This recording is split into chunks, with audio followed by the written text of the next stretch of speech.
Hey guys, this is CA Rupal Jain making taxation easy for you. और अभी अपन start करने जा रहे हैं अपना चैप्टर टीडीएस टीसीएस। ठीक है।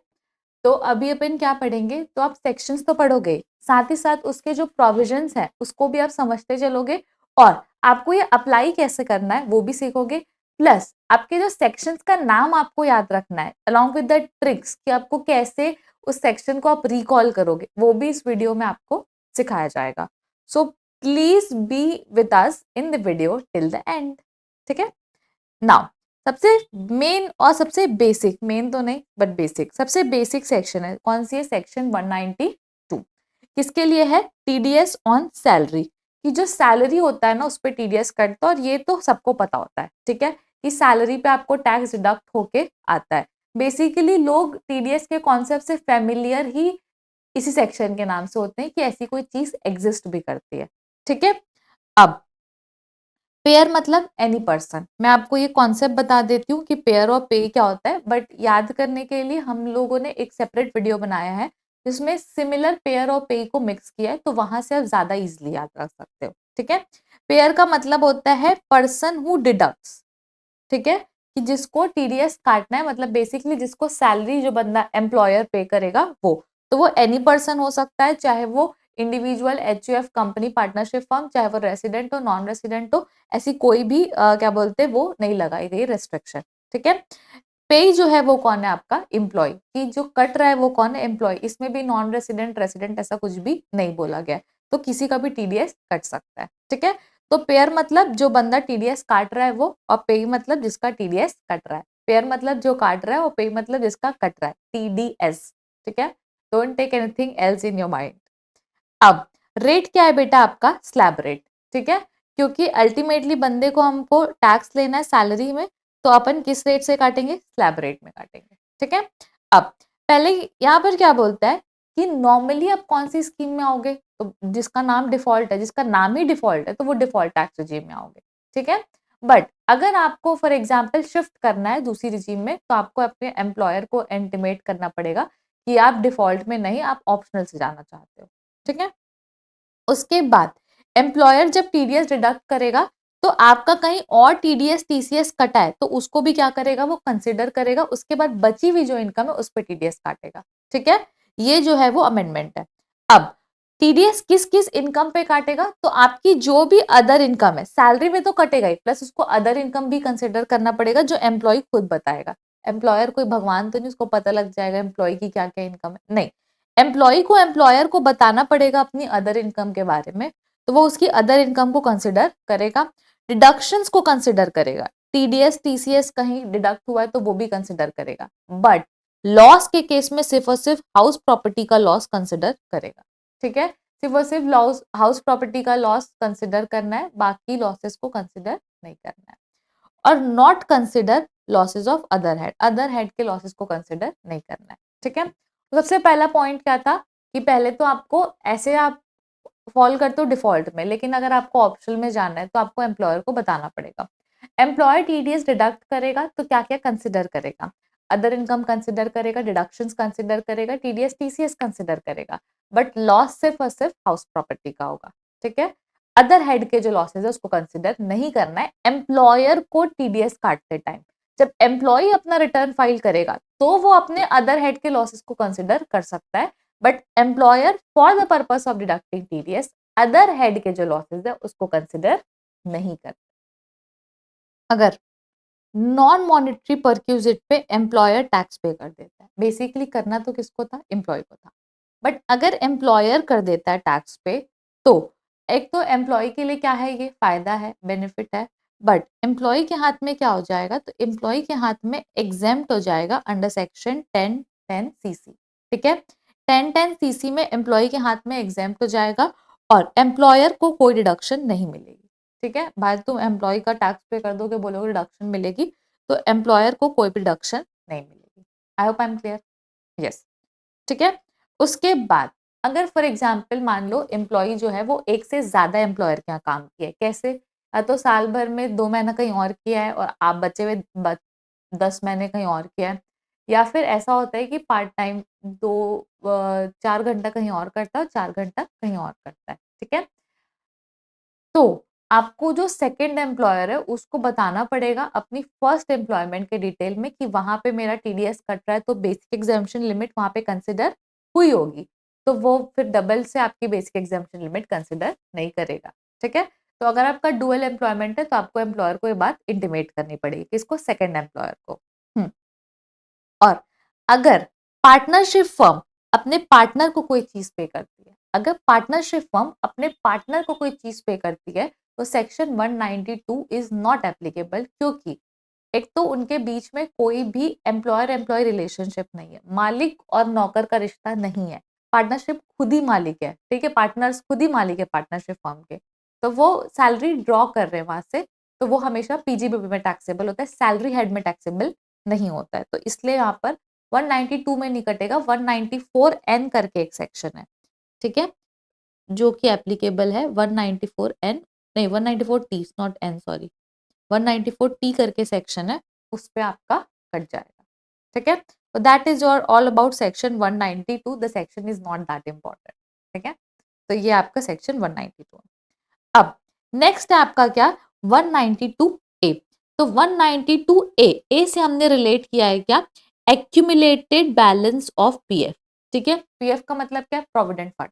तो प्रोविडेंट फंड का आपको एक्यूमुलेटेड बैलेंस मिल रहा है, तो टीडीएस का रेट क्या है, 10%।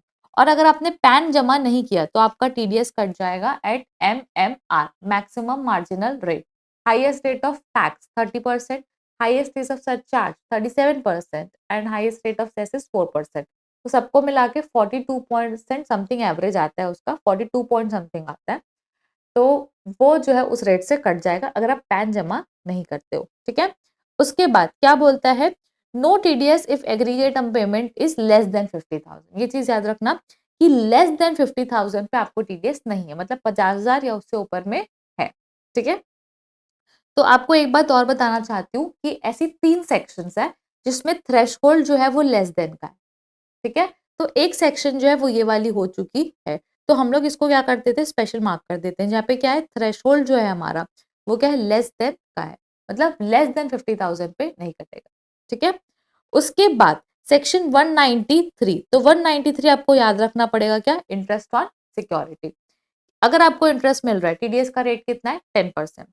अब नेक्स्ट क्या बोलता है, नो टीडीएस, आपका टीडीएस नहीं कटेगा in the following cases. Point number 1 बोलता है, for debenture issued by a public company. अगर पब्लिक कंपनी इंडिविजुअल एचयूएफ को डिबेंचर दे रही है और इंटरेस्ट अगर 5,000 तक का है और कैश में पे नहीं हुआ है, 5,000 तक का इंटरेस्ट जो कि कैश में पे नहीं हुआ है, पब्लिक कंपनी दे रही है इंडिविजुअल और एचयूएफ को, तो टीडीएस काटने की कोई जरूरत नहीं है। ठीक है, नेक्स्ट बात करता है टू LIC, GIC और अदर इंश्योरेंस। ठीक है, कि जो लाइफ इंश्योरेंस कॉर्पोरेशन, जीआईसी, अगर ये लोगों का आप इंटरेस्ट पे करते हो, इतने बड़े लोग हैं, इनका आप काट सकते हो टीडीएस, कुछ भी काट सकते हो। इंश्योरेंस कंपनी का तुम टीडीएस काट लोगे, इतनी ही तुम्हारी वो हो गई, तो इंश्योरेंस कंपनी का आप टीडीएस नहीं काट सकते इंटरेस्ट के केस में। ठीक है, उस उनकी इनकम है वो। फिर if the interest is paid on following securities, अगर आप फॉलोइंग सिक्योरिटीज पे इंटरेस्ट भर रहे हो तो आपको किसी का भी टीडीएस नहीं काटना है। ठीक है, तो आओ समझते हैं ऐसी कौन सी फॉलोइंग स्पेशल सिक्योरिटीज है जिन पे टीडीएस कटेगा ही नहीं 193 के अंदर। ठीक है, अब से बोलता है बाय लिस्टेड डीमैट सिक्योरिटीज, जो लिस्टेड है उनको ऑलरेडी हमारे पास पूरा डाटा है, तो उसमें नहीं काटोगे तो भी चलेगा। दूसरा है नेशनल डेवलपमेंट बॉन्ड्स, एक तो सरकार के बॉन्ड्स है, नेशनल लग गया मतलब टीडीएस तो सोचना ही नहीं है तुमको, लेकिन ऐसा नहीं है। ठीक है, तो नेशनल डेवलपमेंट बॉन्ड्स जो है, नेशनल डेवलपमेंट बॉन्ड्स, डेवलपमेंट के लिए जो बॉन्ड्स इशू किए जा रहे हैं उस पर कोई टीडीएस नहीं है। 7 ईयर नेशनल सेविंग सर्टिफिकेट, एक तो एटीसी में रिडक्शन मिलती है, टीडीएस कट जाएगा नहीं, तो आपको नेशनल सेविंग सर्टिफिकेट पे भी टीडीएस नहीं है। ठीक है, उसके बाद next power finance corporation limited और Indian railway finance corporation limited, तो अगर इनके मैं बॉन्ड्स वगैरह खरीद लूँ तो इस पे कोई टीडीएस नहीं। ठीक है, उसके बाद और कुछ कुछ चीजें जो ऐड हुई थी, like 8% saving taxable bond 2003 and 7.75% saving taxable bond 2018 और floating rate saving taxable bond 2020। आपको टीडीएस काटना है अगर आपका इंटरेस्ट 10,000 से ज्यादा है, अगर 10,000 तक है तो आपको कोई टीडीएस नहीं काटना है। ठीक है, तो ये वाला जो पॉइंट है वो सिर्फ इसके लिए है कि ये जो तीनों बॉन्ड्स हैं उस पे टीडीएस कटेगा और इनका थ्रेशोल्ड कितना है 10,000। 10,000 तक नहीं काटना है, उससे ऊपर काटना है। और बाकी सारी चीजों में काटना ही नहीं है, इस पे इसमें काटना ही नहीं है, इसमें कटेगा 10,000 से ऊपर अगर इंटरेस्ट होगा तो। ठीक है, तो वन सेक्शन 193 बात करता है इंटरेस्ट ऑन सिक्योरिटी कि अगर आप इंटरेस्ट पे करो तो आपको टीडीएस काटना पड़ेगा at the rate 10%। But public company अगर इंडिविजुअल एचयूएफ को देती है और 5,000 तक का interest other than cash mode में पे हुआ है तो नहीं काटोगे। बड़े लोग जैसे इंश्योरेंस कंपनी, एलआईसी, जीआईसी, इनका नहीं काटना है टीडीएस। उसके बाद नेक्स्ट बात करते हैं बड़ी सिक्योरिटीज पे नहीं कटेगा, जैसे कि listed demat securities, national development bonds, 7 year national saving certificate, power finance corporation limited और Indian railway finance corporation limited, इनका टीडीएस नहीं काटना। और बाकी वाले में 10,000 तक नहीं काटना, 10,000 से ऊपर काटना है। ठीक है, उसके बाद नेक्स्ट आता है क्या आपका सेक्शन 194। 194 को आपको याद रखना है किससे, डिविडेंड से। टीडीएस का रेट कितना है 10%। ठीक है, no TDS for dividend up to 5,000, 5,000 तक अदर देन कैश मोड में। ठीक है, बैंक मोड पे आपको टीडीएस नहीं काटना है। और वापस से क्या बड़े लोग का टीडीएस काट लोगे, नहीं, एलआईसी जीआईसी तो इनका टीडीएस नहीं काटना है। लेकिन आपको टीडीएस काटना है किसका, डीम डिविडेंड। और डीम डिविडेंड की सेक्शन क्या है, 222 ए से लेके 222 एफ तक। तो ये सारे जब कोई डीम डिविडेंड पे आपको टीडीएस काटना। आई hope I am clear. Okay, उसके बाद नेक्स्ट हमारी सेक्शन आती है दैट इज कॉल्ड एज 194 ए। तो ए से हमने रखा है क्या, अलग वाला इंटरेस्ट। कौन से अलग, 193 से अलग। ठीक है, तो ए का मतलब है अलग, तो किससे अलग, 193 से अलग। कि 193 से अलग वाला इंटरेस्ट है, तो 193 में क्या है, 193 में इंटरेस्ट ऑन सिक्योरिटी है। शेयर्स डिबेंचर्स में अगर आप ले रहे हो तो आपको 193 में। तो उसके अलावा कहाँ से इंटरेस्ट मिलता है, उससे अलावा आपका पैसा ब्याज में चल रहा है वहां मिल सकता है, आपको एफडी में मिल सकता है, आपको आरडी में मिल सकता है, लेकिन सेविंग बैंक पे नहीं कटता है। सेविंग बैंक के इंटरेस्ट पे टीडीएस नहीं है, उसमें एग्जेम्पशन है। तो ये सारी चीजों का, तो बेसिकली यहाँ पर बात कर रहे हैं किसका, एफडी का और आरडी के जो आपके इंटरेस्ट है उसकी बात कर रहा है। तो interest other than interest on security that is section 193 से अलग वाला इंटरेस्ट। ठीक है, अब ऐसे तो मैं पेयर रीड नहीं करती हूँ, बट फिर भी यहाँ पे एक बार समझ लो कि पेयर कौन है। तो पेयर का मतलब है any person other than individual HUF. ठीक है, तो जो इंडिविजुअल एचयूएफ नहीं है वो तो हमेशा ही पेयर है। बट अगर इंडिविजुअल एचयूएफ है और वो लोग अमीर है, अमीर का मतलब क्या है, अगर उनका टर्नओवर 1 करोड़ से ज्यादा है और प्रोफेशन के केस में 50 लाख से ज्यादा उनकी क्रॉस रिसीट है, तो उस केस में आपको टीडीएस काटना पड़ेगा। ठीक है, तो उस केस में उनका टीडीएस कट जाएगा। काटना किसका है, रेसिडेंट पर्सन का। रेट कितना है आपका, 10%। ठीक है, उसके बाद अगर आपको पेयर पे याद नहीं भी होता है तो कोई दिक्कत नहीं है, चल जाएगा। उसके बाद नेक्स्ट बात करता है किसकी, एडिशनल पॉइंट्स की। No TDS in the following cases, कि आपको कोई टीडीएस नहीं है इन फॉलोइंग केसेस में। ठीक है, अब सबसे पहले बात करता है क्या, इंटरेस्ट इज पेड बाय। ध्यान रखना, अगर ये लोग इंटरेस्ट पे करेंगे तो टीडीएस नहीं कटेगा। बैंक पे कर रही तो नहीं काटना है, कोऑपरेटिव बैंक को नहीं काटना है, पोस्ट ऑफिस को नहीं काटना है, अप टू ₹40,000। बैंक 40,000 तक के इंटरेस्ट पे आपको नहीं काटना है, बैंक, कोऑपरेटिव बैंक और पोस्ट ऑफिस को। और ये 40,000 की लिमिट हो जाएगी, 50,000 किसके लिए, सीनियर सिटीजन के लिए। ठीक है, अदर्स के केस में कितना है, 5,000 तक में कोई टीडीएस नहीं है। और फर्म टू पार्टनर, इसमें कोई लिमिट नहीं है, मतलब पार्टनरशिप फर्म पार्टनर को अगर पे कर रही है इंटरेस्ट तो टीडीएस नहीं काट। ठीक है, तो ये आपका है, बैंक के केस में लिमिट है 40,000 और 50,000, अदर केस में लिमिट है 5,000 और पार्टनरशिप फर्म टू पार्टनर पे कोई लिमिट नहीं। ठीक है, उसके बाद पॉइंट नंबर 2 बोलता है कि अगर हम इनको पेमेंट कर रहे हैं, बड़े लोगों को पेमेंट कर रहे हैं, तो आप इनका टीडीएस नहीं काट सकते। पहला, बड़े लोग कौन है, तो बैंक, कोऑपरेटिव सोसाइटी, ये सब बड़े लोग हैं। ठीक है, financial corporation like your NBFC and other finance companies are your financial corporation, जहां से पैसा आ रहा है। ठीक है, उनका नहीं काट सकते। कंपनी और cooperative society in the business of insurance, कि अगर आपकी कंपनी और कोऑपरेटिव सोसाइटी इंश्योरेंस के बिजनेस में है तो उनका टीडीएस नहीं काटना है। लाइफ इंश्योरेंस कॉर्पोरेशन का नहीं काटना है। UTI, unit trust of India पे नहीं काटने, सब सरकारी चीजें है ना। नेशनल स्किल डेवलपमेंट फंड को अगर पेमेंट हो रहा है तो नहीं काटना है। Housing urban development corporation limited, लगभग सारी सरकारी चीजों पे नहीं काटना, बड़े बड़े फाइनेंस कंपनीज और इंश्योरेंस पे टीडीएस नहीं काटना है। ठीक है, अब सॉरी यहाँ पर लिखा हुआ है एनबीएफसीज आर नॉट कवर्ड, मतलब एनबीएफसी को पेमेंट करते हो तो टीडीएस कटता है, लेकिन बाकी केसेस में आपका टीडीएस जो है वो नहीं कटता है। ठीक है। अगर क्या हो रहा है, कोऑपरेटिव सोसाइटी जो है वो क्या कर रही है, टीडीएस काट रही है, तो if interest is paid by cooperative society, जो पे कर रहा है वो काटेगा। ठीक है। तो अगर कोऑपरेटिव सोसाइटी का टर्नओवर जो 50 करोड़ से ज्यादा है, 50 करोड़ तक है इन दी लास्ट ईयर। ठीक है। अब अगर 50 करोड़ से ज्यादा है तो आपको लिमिट कंसीडर करनी है 40,000 और 50,000 की, जैसे पहले बैंक के केस में था।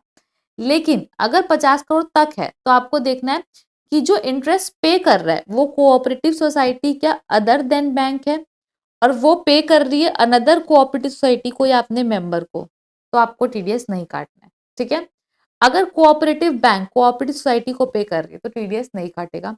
और अगर interest is paid by primary agriculture credit society और प्राइमरी क्रेडिट सोसाइटी और कोऑपरेटिव बैंक, लैंड मॉर्गेज और डेवलपमेंट बैंक, ठीक है, तो ये लोग अगर क्या बोलते हैं पे कर रहे हैं तो टीडीएस नहीं कटेगा। ठीक है। तो वो यही बोलना चाह रहा है कि एक तो 50 करोड़ से ज्यादा आपका टर्नओवर तो देखना ही नहीं है, और 50 करोड़ से ज्यादा है तो इनमें नहीं कटेगा, फिर जो बचे हुए ट्रांजैक्शन है उस पर टीडीएस कट सकता है। I hope I am clear. उसके बाद नेक्स्ट बात करता है if interest is paid on, अगर इन सिक्योरिटीज पे या इनके ऊपर पेमेंट किया जाए, या सेविंग अकाउंट का इंटरेस्ट पे टीडीएस नहीं है, इनकम टैक्स रिफंड के इंटरेस्ट पे टीडीएस नहीं है, जीरो कूपन बॉन्ड के इंटरेस्ट पे टीडीएस नहीं है, और interest on compensation paid by MACT. तो MACT is motor accidental claim tribunal, तो ये आपको क्लेम मिलता है अगर आपका एक्सीडेंट हो जाए, तो उसके इंटरेस्ट पे आपको कोई टीडीएस नहीं है। ठीक है। अब जो 40,000 और 50,000 की लिमिट है ना, जो 40,000 या 50,000 की लिमिट है, वो आपको बैंक वाइज देखनी है कि टोटल में देखनी है। तो अगर आपका बैंक सीबीएस सिस्टम के अंदर फॉलो होता है, सीबीएस मतलब क्या है, सेंट्रलाइज्ड बैंकिंग सिस्टम, और यूजुअली हर बैंक में है। ठीक है। अब कोई बैंक पुराने हिसाब से नहीं चलता है, मतलब हर बैंक के पास डेटा है, आपके बैंक वालों को पता है कि आपका दूसरे बैंक में कितना पैसा है, उस पर कितना इंटरेस्ट आ रहा है, वो सारी चीजें सीबीएस के थ्रू पता लग जाती है। तो आपको टीडीएस की लिमिट आपको पूरे बैंक की मिला के देखनी है। ठीक है। मतलब 40,000 या 50,000 की लिमिट जो है वो आपको मिला के देखनी है। ठीक है। उसके बाद बात करते हैं क्या, अगर माइनर को इंटरेस्ट पे हो रहा है और उसके दोनों पेरेंट्स डिसीज हो चुके हैं, ठीक है, तो आपको माइनर के पैन के अगेंस्ट में ही टीडीएस को रिपोर्ट करना है। ठीक है। उसके बाद नेक्स्ट है आपका interest on capital gain scheme where depositor had decease, कि डिपॉजिटर की डेथ हो गई है और आपको कैपिटल गेन स्कीम अकाउंट पे इंटरेस्ट मिल रहा है। तो up to the death of depositor, जब तक जिंदा है तब तो उसी के अगेंस्ट में पैन में रिपोर्ट होगा, और जब उसकी डेथ हो चुकी है तो उसके लीगल हेयर के अगेंस्ट में, या फिर कोई बंदा जिसको इंटीमेट कर दिए बैंक में कि आप इनके अगेंस्ट में नहीं, इनके अगेंस्ट में टीडीएस काटो, तो फिर वो चेंज हो सकता है। I hope I am clear. तो यही है अपना क्या, सेक्शन 194 ए। ठीक है। तो आगे अभी अगर मैं रिवाइज करूं तो मेरे पास एक कौन सी सेक्शन है, सेक्शन 192। 192 क्या है बेटा, salary. 192 A, A for accumulated balance of PF account, जहां पर 50,000 से कम पे टीडीएस कटता है, 50,000 या उससे ऊपर पे नहीं कटता है। ठीक है। सॉरी, 50,000 से कम में नहीं कटता है, 50,000 या उससे ऊपर में कटता है। ठीक है। उसके बाद नेक्स्ट बात करते हैं section 193, that is interest on security. 194 dividend, 194 ए, 193 से अलग वाला इंटरेस्ट, मतलब इंटरेस्ट अदर देन सेक्शन 193। तो अभी तक हमने इतने सेक्शंस जो है वो क्या कर लिए, पढ़ लिए। See how it is easy it is. The next section we have is section 194 B. तो बी से हमने रखा है क्या, बेटिंग। उसके बाद ये क्या है आपका, बी बी बी, तो बी बी से हमने रखा है बिग बेटिंग, क्योंकि बिग बेटिंग किस में होती है, बिग बेटिंग होती है हॉर्स रेस में। ठीक है। और बी ए से हमने रखा है बेटिंग ऐप, कि बेटिंग ऐप से अगर आपको विनिंग हो रहा है। ठीक है। तो सबसे पहले हमने रखा है 194 B. B is for what, betting. तो अगर आपको लॉटरी से, क्रॉसवर्ड पजल से, या फिर बेटिंग से अगर आपको इनकम हो रही है तो उस पर टीडीएस कटेगा कितना, 30%। ठीक है। पेयर एनी पर्सन, पे भी होगा एनी पर्सन, 10,000 तक के अमाउंट पे आपको कोई भी टीडीएस नहीं है। ठीक है। उसके बाद नेक्स्ट क्या लिखा है, if the winning is wholly in kind और पार्शली इन काइंड। अगर विनिंग जो है वो होली इन काइंड है, पार्शली इन काइंड है, ठीक है। तो and cash balance is not sufficient to pay. For example कि आपकी विनिंग जो है, आपने कार जीत ली है, ठीक है। तो अब कार जो है वो 5 करोड़ की है, 5 करोड़ पे 30% हो गया 1.5 करोड़। तो 1.5 करोड़ का टैक्स पे कैसे होगा, ठीक है। तो या तो आपको एडवांस टैक्स की रिसीट देनी पड़ेगी कि आपने टैक्स भर दिया है, या तो फिर जो है वो आप कैश दे तो 1.5 करोड़, तो वो आपको 5 करोड़ की कार जो है वो दे देंगे। तो बेसिकली जो लॉटरी ऑर्गेनाइजर है उसको इंश्योर करना पड़ेगा कि tax on TDS has been paid, कि टीडीएस का tax on the lottery has been paid. तो उस केस में आपको वो गाड़ी दे सकता है, अदरवाइज वो गाड़ी नहीं देगा, ठीक है। अब यहाँ पर बोला है कि आप कैसे आप उसको पे करोगे। तो जितना उसने पैसा कमाया है वो माइनस 30%, माइनस अगर फॉर एग्जाम्पल मान लो लॉटरी वॉटरी में कुछ वो हारा भी था, तो वो भी माइनस कर दोगे और नेट अमाउंट जो है वापस एससी को दे दोगे। फॉर एग्जाम्पल उसने जीते हैं 1 लाख रुपए और हारे थे 20,000 रुपए। तो 1 लाख का 30% कितना होगा, 30,000, वो माइनस करोगे, लॉस कितना है 20,000 वो। तो नेट पेमेंट आप एसएससी को कितना करोगे, 50,000, ठीक है। उसके बाद बी ए मतलब बैटिंग ऐप, मतलब कि आपको ऑनलाइन गेम से विनिंग हो रही है, टीडीएस का रेट है 30%, और जब आप विड्रॉल करोगे तो आपका टीडीएस कटेगा। एक चीज ध्यान रखना कि बी ए में, बी ए के अंदर जो है सर वो क्या है, वो नहीं है। बी ए के अंदर क्या नहीं है, तो बी ए के अंदर आपका क्या बोलते हैं, बी ए के अंदर थ्रेशोल्ड नहीं है, ठीक है। और बाकी 1 और 2 के अंदर जो है वो क्या है, थ्रेशोल्ड है। तो 1 और 2 में थ्रेशोल्ड है, लेकिन बेटिंग ऐप के अंदर कोई भी थ्रेशोल्ड नहीं है। I hope I am clear. Yes. So the next section we are up with is section 194C. तो C is for contract and subcontract, ठीक है। इस सेक्शन के अंदर कॉन्ट्रैक्ट वर्ड को डिफाइन किया गया है कि कॉन्ट्रैक्ट क्या है और किस केस में आपको टीडीएस डिडक्ट करना है, ठीक है। सी मतलब कॉन्ट्रैक्ट और सब कॉन्ट्रैक्ट। तो पर्सन का मतलब सेम जो आपने 194 ए में पढ़ा था, इंडिविजुअल एचयूएफ जिनका टर्नओवर 1 करोड़ या 50 लाख से ज्यादा है, और एनी अदर पर्सन में कोई भी। पेई कौन है आपका, रेसिडेंट पर्सन। अब पेई जो है अगर इंडिविजुअल एचयूएफ होगा, हमको कैसे पता चलेगा, पैन नंबर, पैन नंबर से पता लग जाता है कि इंडिविजुअल है, एचयूएफ है, कंपनी है, क्या है। तो अगर पेई जिसका हम काट रहे हैं टीडीएस वो इंडिविजुअल या एचयूएफ है, छोटा पर्सन है 1%, अदर्स है तो क्या आएगा आपका 2%, ठीक है। उसके बाद बात करते हैं किसकी, एडिशनल पॉइंट्स की, कि एडिशनल पॉइंट्स जो है वो क्या बात करते हैं। तो एडिशनल पॉइंट बोलता है सर कि नो टीडीएस अगर आपका सिंगल कॉन्ट्रैक्ट जो है वो कहां तक है, अप टू 30,000। कि सिंगल कॉन्ट्रैक्ट अगर आपका देखना है, अगर आपका साल भर में एक ही कॉन्ट्रैक्ट हुआ है तो आपको सिंगल कॉन्ट्रैक्ट 30,000 तक टीडीएस नहीं है। और अगर आपके मल्टीपल कॉन्ट्रैक्ट हो गए तो आप मिला के देखोगे कि 1 लाख तक टीडीएस नहीं है और 1 लाख के ऊपर फिर पूरे पे टीडीएस है, ठीक है। 1 लाख तक टीडीएस नहीं है, 1 लाख के ऊपर फिर पूरे में टीडीएस है। तो 1 लाख से जैसे ऊपर हुआ, फॉर एग्जाम्पल 1,20,000 हो गया, तो आपको जो टीडीएस कटेगा वो 1,20,000 में कटेगा, ठीक है। उसके बाद no TDS if contract is for personal purpose. एक चीज आपको याद रखनी है, 194C और 194J के केस में टीडीएस नहीं कटता है, पर्सनल पर्पस के केस में, ठीक है। उसके बाद यहाँ पर आपका जो बोला था ना कॉन्ट्रैक्ट एंड सब कॉन्ट्रैक्ट, तो कॉन्ट्रैक्ट जो बोलता है वो बोलता है किसी वर्क के लिए। तो वर्क का मतलब क्या होता है, मतलब बेसिकली यहाँ पर ये सारी चीजों के लिए क्या है, कॉन्ट्रैक्ट अगर आप कर रहे हो तो वो कॉन्ट्रैक्ट के अंदर काउंट होता है, ठीक है। अब सबसे पहला बोला गया है क्या, advertising, broadcasting, telecasting including production of program, ये आपका वर्क है, ठीक है। उसके बाद carriage of goods and passenger by any mode other than railway, ठीक है। रेलवे को छोड़ के किसी भी तरीके से आप ट्रांसपोर्ट कर रहे हो। तो पहला आप एडवर्टाइज कर रहे हो तो ब्रॉडकास्टिंग कर रहे हो, ठीक है। तो एडवर्टीजमेंट या फिर टीवी चैनल में ब्रॉडकास्ट कर रहे हो, या फिर आप क्या कर रहे हो, ट्रांसपोर्टेशन कर रहे हो गुड्स का अदर देन रेलवे, या तो आप केटरिंग में, सॉरी, या तो आप केटरिंग में इन्वॉल्व हो, या तो मैन्युफैक्चरिंग और supplying the product as per the specification of customer, using the material sell by such customer and its associate of customer covered under 48(2). मतलब मैं सामने वाले बंदे से ही माल लेके उसी के माल पे काम करके दे रहा हूँ, तो वो कॉन्ट्रैक्ट के अंदर आता है। अगर मैं कहीं बाहर से माल खरीद के उस पे काम करके सामने वाले बंदे को मैं बेच दूंगा तो वो वर्क के अंदर नहीं है, ठीक है। तो अगर मैं माल सामने वाले बंदे से लेके या उसके एसोसिएट से लेके उसके ऊपर काम करके उस बंदे को वापस दे देता हूँ, तो वो वर्क की डेफिनेशन में है।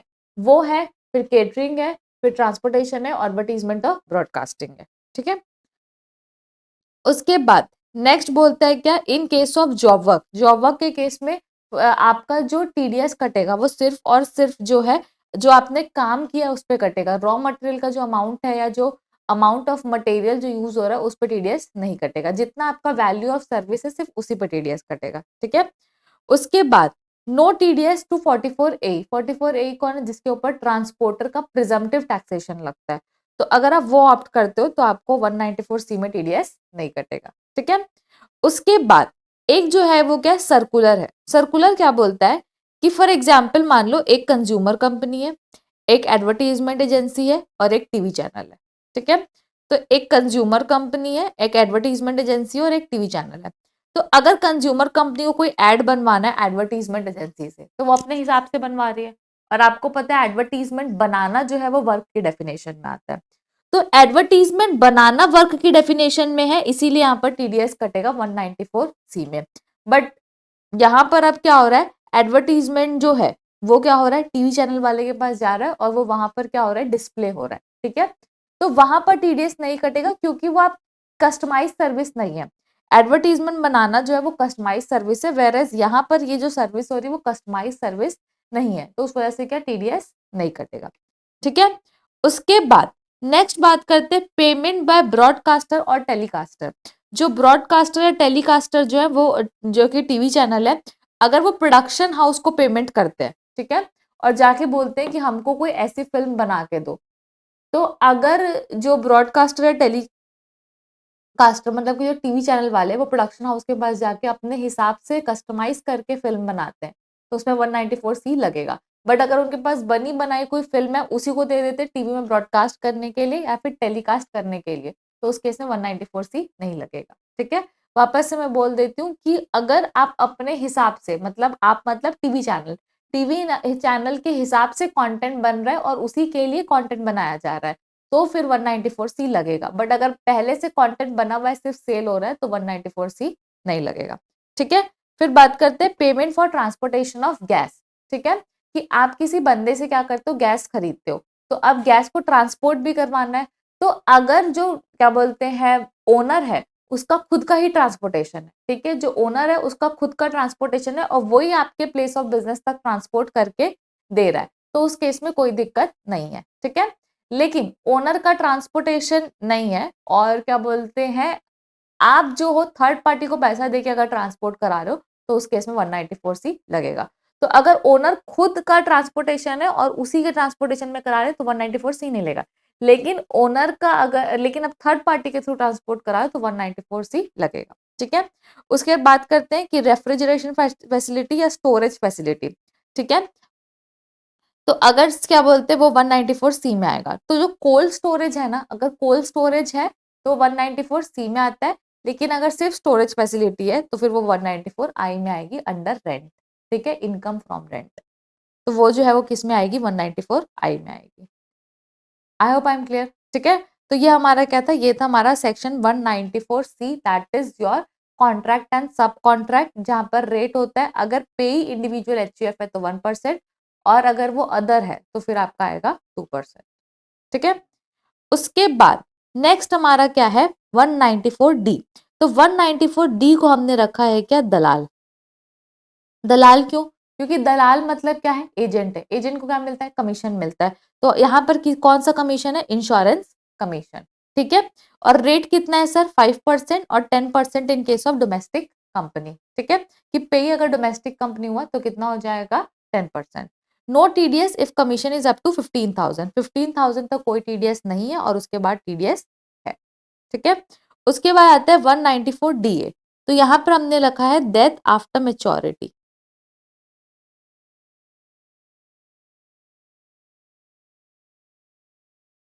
डेथ बाद में हो रही है लेकिन मैच्योरिटी तो पहले हो गई, मतलब जिंदा इंसान को मिल गई पॉलिसी का मैच्योरिटी, तो इसलिए उसके हाथ में टैक्सेबल होगा। अगर वो मर जाता तो एग्जेम्पशन मिलती, लेकिन अगर वो जिंदा है तो उसमें उसके टैक्सेबिलिटी आएगी। ठीक है, तो यहाँ पर है 5% और 2%।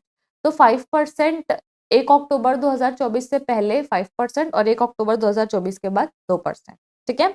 अब आपको टीडीएस नहीं कटेगा अगर maturity amount less than 1 lakh है। सी यहाँ पर भी आपकी लिमिट क्या है, लेस देन।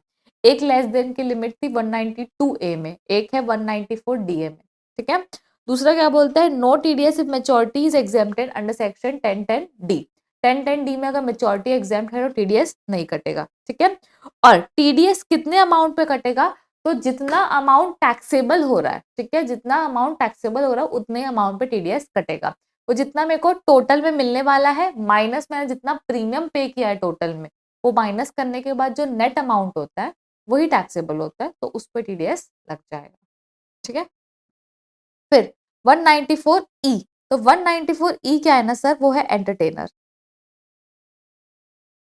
तो अगर मेरा पेमेंट जो है वो non resident sports person, non resident association या नॉन रेसिडेंट एंटरटेनर को कर रही हूँ मैं, जो कि सिटीजन ऑफ इंडिया नहीं है, तो मेरे को 20% का रेट है प्लस 4% का हेल्थ एंड एजुकेशन सेस है, तो 20.8% जो है वो मेरे को टीडीएस डिडक्ट करना है। ठीक है।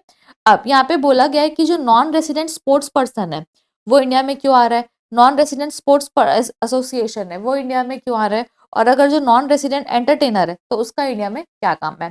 तो नॉन रेसिडेंट स्पोर्ट्स पर्सन जो कि किसी गेम के लिए इंडिया में आया है, किसके लिए आया है सर, गेम के लिए आया है, या तो किसी एडवर्टीजमेंट के लिए इंडिया में आया है, या तो contribution of any article in newspaper, magazine और जर्नल और game sport plate in India, तो किसी आर्टिकल में न्यूज़पेपर में कंट्रीब्यूट कर रहे हो उसके लिए आए, तो उस वजह से अगर उसको इंडिया से इनकम हो रही है तो आपको टीडीएस काटना पड़ेगा।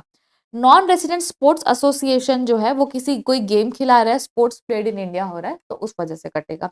और नॉन रेसिडेंट एंटरटेनर कुछ भी परफॉर्म करने के लिए आ रहा है, इंडिया में कुछ परफॉर्म करने के लिए भी आ रहा है या आ रही है, तो टीडीएस कट जाएगा। फिर 194 जी, 194 जी इज फॉर व्हाट, गैम्बलिंग। तो गैम्बलिंग जो है वो किसको रिप्रेजेंट करती है, लॉटरी को। तो अगर मैं लॉटरी टिकट बेच रही हूँ और उसमें मेरे को क्या मिल रहा है, कमीशन मिल रहा है, तो मेरे को टीडीएस कटेगा 194 जी में। तो जी मतलब क्या, गैम्बलिंग। ठीक है। अब commission on sale of lottery ticket पहले 5% था, बाद में 2%, तो समझ जाना 1 अक्टूबर से पहले और 1 अक्टूबर या उसके बाद। No TDS if commission is up to 15,000। एक चीज ध्यान रखना कि कमीशन में सारे की लिमिट जो 15,000 ही है, 194 डी में भी 15 है, जी में भी 15 है, और एच आएगा नीचे उसमें भी 15 है। ठीक है। Now now comes our section that is called as what, 194 H. 194 H का क्या है फुल फॉर्म, तो एच से आपका आएगा हाई कमीशन एंड ब्रोकरेज।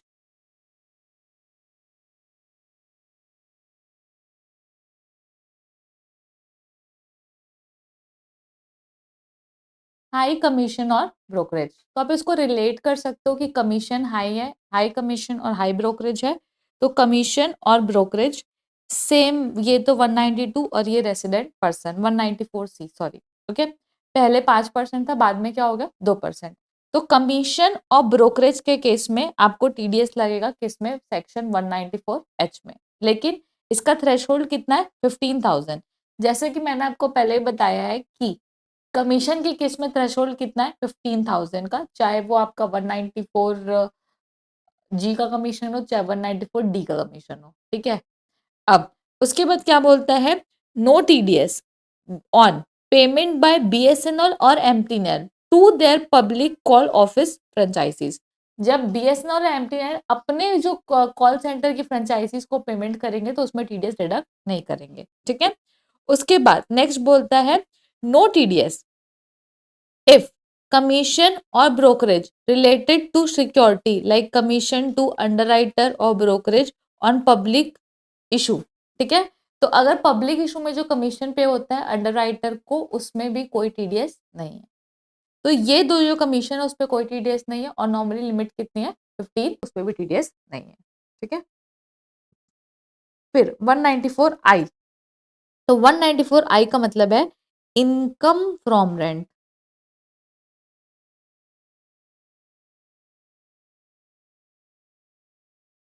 क्या मतलब है, इनकम फ्रॉम रेंट। ठीक है। तो यहां पर क्या बोलता है, rent of plant and machinery, equipment, land, building and furniture.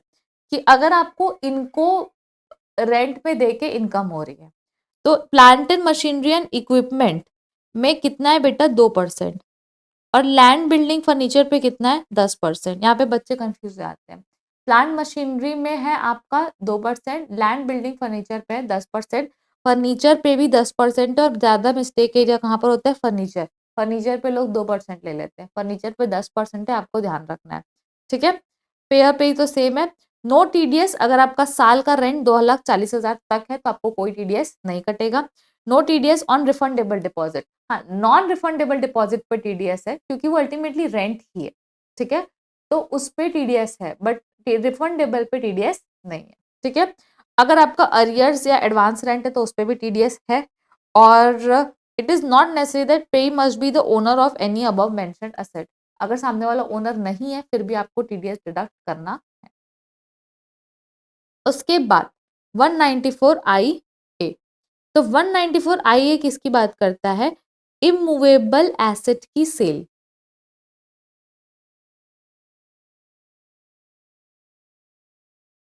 Immovable asset की सेल,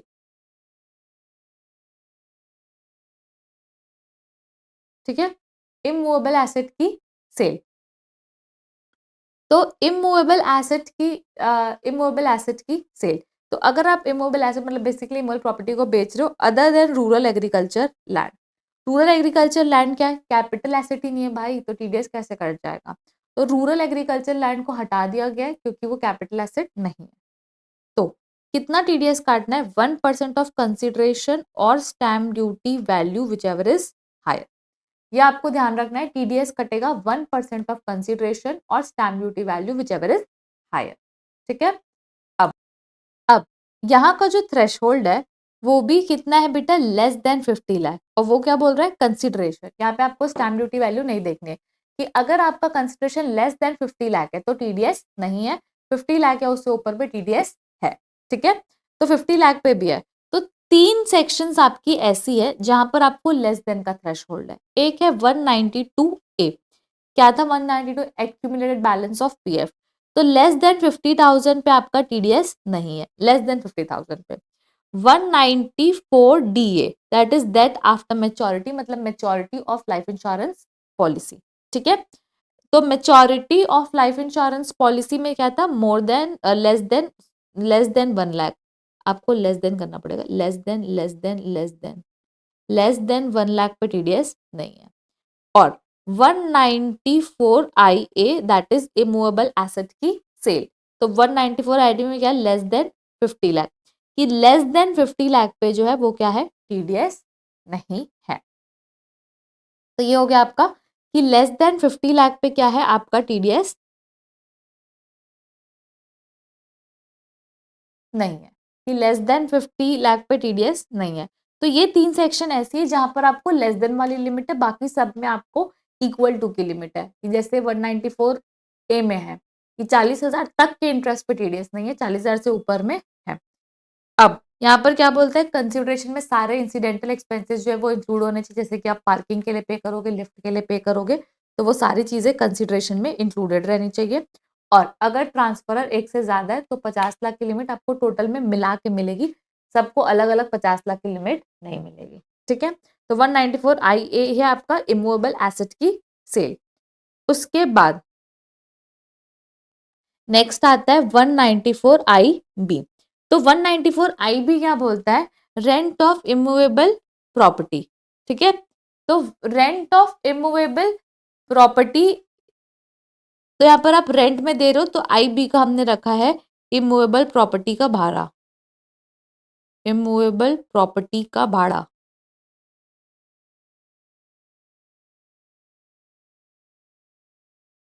भाड़े पे दे रहे हो प्रॉपर्टी, तो जो 194 आई में नहीं आते हैं वो किस में आते हैं, 194 आई बी में आते हैं, ठीक है। अब रेट पहले कितना था 5%, अभी कितना हो गया 2%। उसके बाद नेक्स्ट बात कर रहे हैं क्या, no TDS is rent is up to 50,000 per month और पार्ट ऑफ द मंथ, कि कोई भी टीडीएस नहीं है if rent is up to where 50,000, कि रेंट 50,000 पर मंथ तक है और पार्ट ऑफ द मंथ तक है तो कोई टीडीएस नहीं है। TDS is deducted at the time of credit और actual payment of last month rent whichever is earlier. ठीक है, कि टीडीएस कब डिडक्ट करोगे आप, तो हाँ जैसे उसमें क्या होता है, बाकी सारे सेक्शंस में क्या होता है, पहले बात ध्यान रखना कि सेक्शन जो है वो क्या इंपॉर्टेंट है और इसमें एग्जाम लगभग सबसे ज्यादा क्वेश्चन जो है वो इसी सेक्शन से आते हैं। ठीक है, अगर टीडीएस का क्वेश्चन आ रहा है तो 50-60% चांसेस है कि इसी सेक्शन से क्वेश्चन है। ठीक है, तो ये क्या बोलता है कि पहली बात तो आपको 50,000 पर मंथ और पार्ट ऑफ द मंथ का रेंट है तो आपको टीडीएस डिडक्ट करने की जरूरत नहीं है।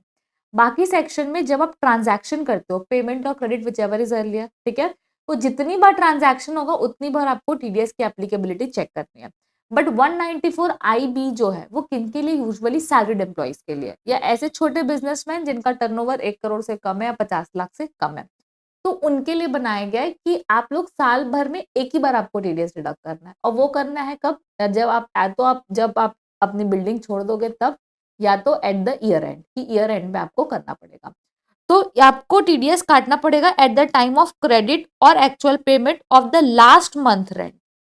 आपको लास्ट मंथ के रेंट तक टीडीएस के में टीडीएस काटना है, बाकी टाइम के रेंट पे टीडीएस नहीं काटना है। ठीक है, और विच एवर इज अर्लियर। अब कभी भी लास्ट मंथ का जो रेंट से ज्यादा आपका टीडीएस नहीं हो सकता, ये चीज ध्यान रखना कि मैक्सिमम आपका टीडीएस कितना होगा, लास्ट मंथ के रेंट जितना होगा। Last month of the year और टेंडेंसी एज द केस में भी, या तो last month of the year और आप मार्च से पहले खाली कर देते हो, तो जब भी आप खाली करो तब आपको करना है। अब if pan is not furnished by the pay, अगर पे पैन फर्निश नहीं करता है तो टीडीएस का रेट कितना हो जाएगा, 20%, जो कि एक्सीड नहीं करेगा किससे, last month of the rent. ठीक है, वापस से रिपीट कर रही हूँ, 194 IB that is immovable property का भाड़ा। अब इमूवेबल प्रॉपर्टी का भाड़ा है यहाँ पर, तो ये किन के लिए, जो 194I में नहीं आते हैं। ठीक है, और आपका रेंट जो है वो 50,000 पर मंथ से ज्यादा है। ठीक है, 50,000 से ज्यादा का रेंट है पर मंथ, तो आपको हर बार के रेंट पेमेंट में टीडीएस नहीं काटना है। आपको ईयर एंड या तो जब भी आप घर उससे पहले छोड़ रहे हो तो तब तक आपको टीडीएस डिडक्ट कर लेना है। कभी भी आपका टीडीएस जो है वो लास्ट मंथ के रेंट से एक्सीड नहीं करेगा। रेट पहले 5% था, अभी 2% हो गया। और अगर पे ही अपना पैन फर्निश नहीं करता है तो आपको काटना है 20%। आई hope I am clear. Yes, 194 IC, 194 IC। तो 194 IC जो है वो ये है, दैट इज इमूवेबल एसेट का कॉन्ट्रैक्ट। इमूवेबल एसेट का कॉन्ट्रैक्ट, तो कैसा कॉन्ट्रैक्ट, जॉइंट डेवलपमेंट कॉन्ट्रैक्ट, कि अगर आप जॉइंट डेवलपमेंट कॉन्ट्रैक्ट में एंटर कर चुके हो तो पेमेंट के टाइम पे आपको 10% टीडीएस काटना पड़ेगा। And TDS will be applicable only on the monetary consideration, जो आपको पैसा मिल रहा है कैश में उसी में टीडीएस लगेगा, बाकी सारी चीजों पे टीडीएस नहीं कटेगा। अब 194 J, तो J इज फॉर व्हाट बेटा, जॉब। हमने J को बनाया जॉब की, जॉब किसके लिए, प्रोफेशनल्स के लिए, तो फीस फॉर प्रोफेशनल सर्विस है, इसलिए J हमने रखा है किसके लिए, जॉब के लिए। तो अगर, लेकिन ऐसा नहीं है ना कि जो जॉब करते हैं उनका टीडीएस कट रहा है, नहीं, बेसिकली बस J को जॉब को प्रोफेशनल से रिलेट किया क्योंकि हमें प्रोफेशनल सर्विस है। बट एक्चुअल में यहाँ पर वो लोग आते हैं जो कि प्रोफेशनल्स हैं और जो कॉन्ट्रैक्ट बेसिस पे काम करते हैं, जो जॉब में नहीं है। जॉब जाएगा 192 में, यहाँ पे जाएगा क्या, प्रोफेशनल बेसिस पे काम करना। तो 194 J, तो 194 J बात करता है क्या, फीस फॉर प्रोफेशनल सर्विस। क्या fees for professional service, fees for technical service, remuneration to director, royalty and non competing fees. यहाँ पर सिर्फ और सिर्फ 5 चीजों की बात की गई है, उसके अलावा किसी चीज की बात नहीं है। Fees for professional service FPS, fees for technical service FTS, फिर आपका रॉयल्टी, डायरेक्टर रेम्यूनरेशन और नॉन कंपीटिंग फीस। पेयर जो है सेम पे सेम, 10% आपका रेट हो जाएगा। ठीक है, लेकिन फॉलोइंग केसेस में आपका रेट जो है वो 2% होगा इंस्टेड ऑफ 10%। तो क्या, अगर आप कॉल सेंटर को पेमेंट करते हो तो टीडीएस रहेगा आपका कितना, 2%। अब फीस फॉर टेक्निकल सर्विस, ठीक है, अगर आप टेक्निकल सर्विस का पेमेंट करो तो आपको कितना लगेगा, 2%। और रॉयल्टी पेड फॉर सेल और डिस्ट्रीब्यूशन ऑफ सिनेमेटोग्राफिक फिल्म, कि अगर मैं रॉयल्टी पे की है फॉर सेल और डिस्ट्रीब्यूशन ऑफ सिनेमेटोग्राफिक फिल्म तो फिर यहाँ पर आ जाएगा क्या, 2% का टीडी। ठीक है, हाँ, एक चीज़ मैंने आपको पहले ही बताई थी कि 194 सी और 194 जे, कि 194 सी और 194 जे।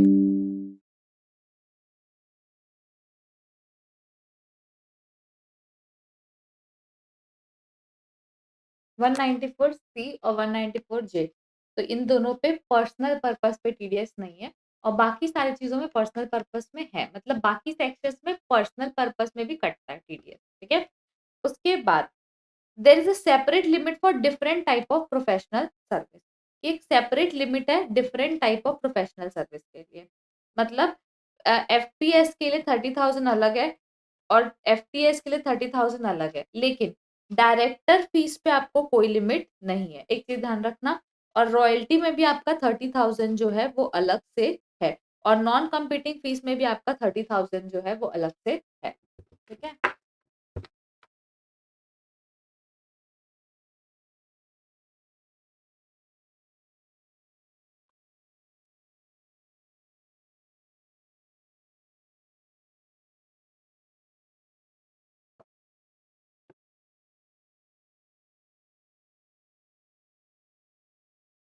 नॉन कंपीटिंग फीस में भी आपको 30,000 अलग से है। अब individual and HUF will deduct TDS only if FPS FTS turnover is more then 1 crore 50 lakh, ठीक है, कि वो डिडक्ट करेंगे टीडीएस अगर एफपीएस और एफटीएस का टर्नओवर जो है वो क्या है, मोर देन 1 करोड़ या मोर देन 50 लाख है।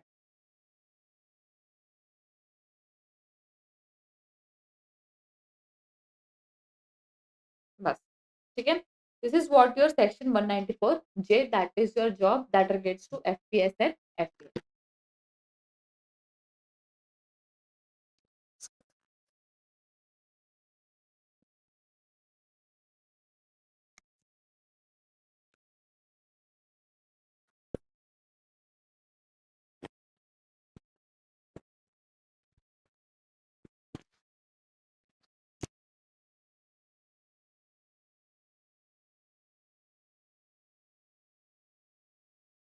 Now, the next section you have is 194K, that is income from units, ठीक है।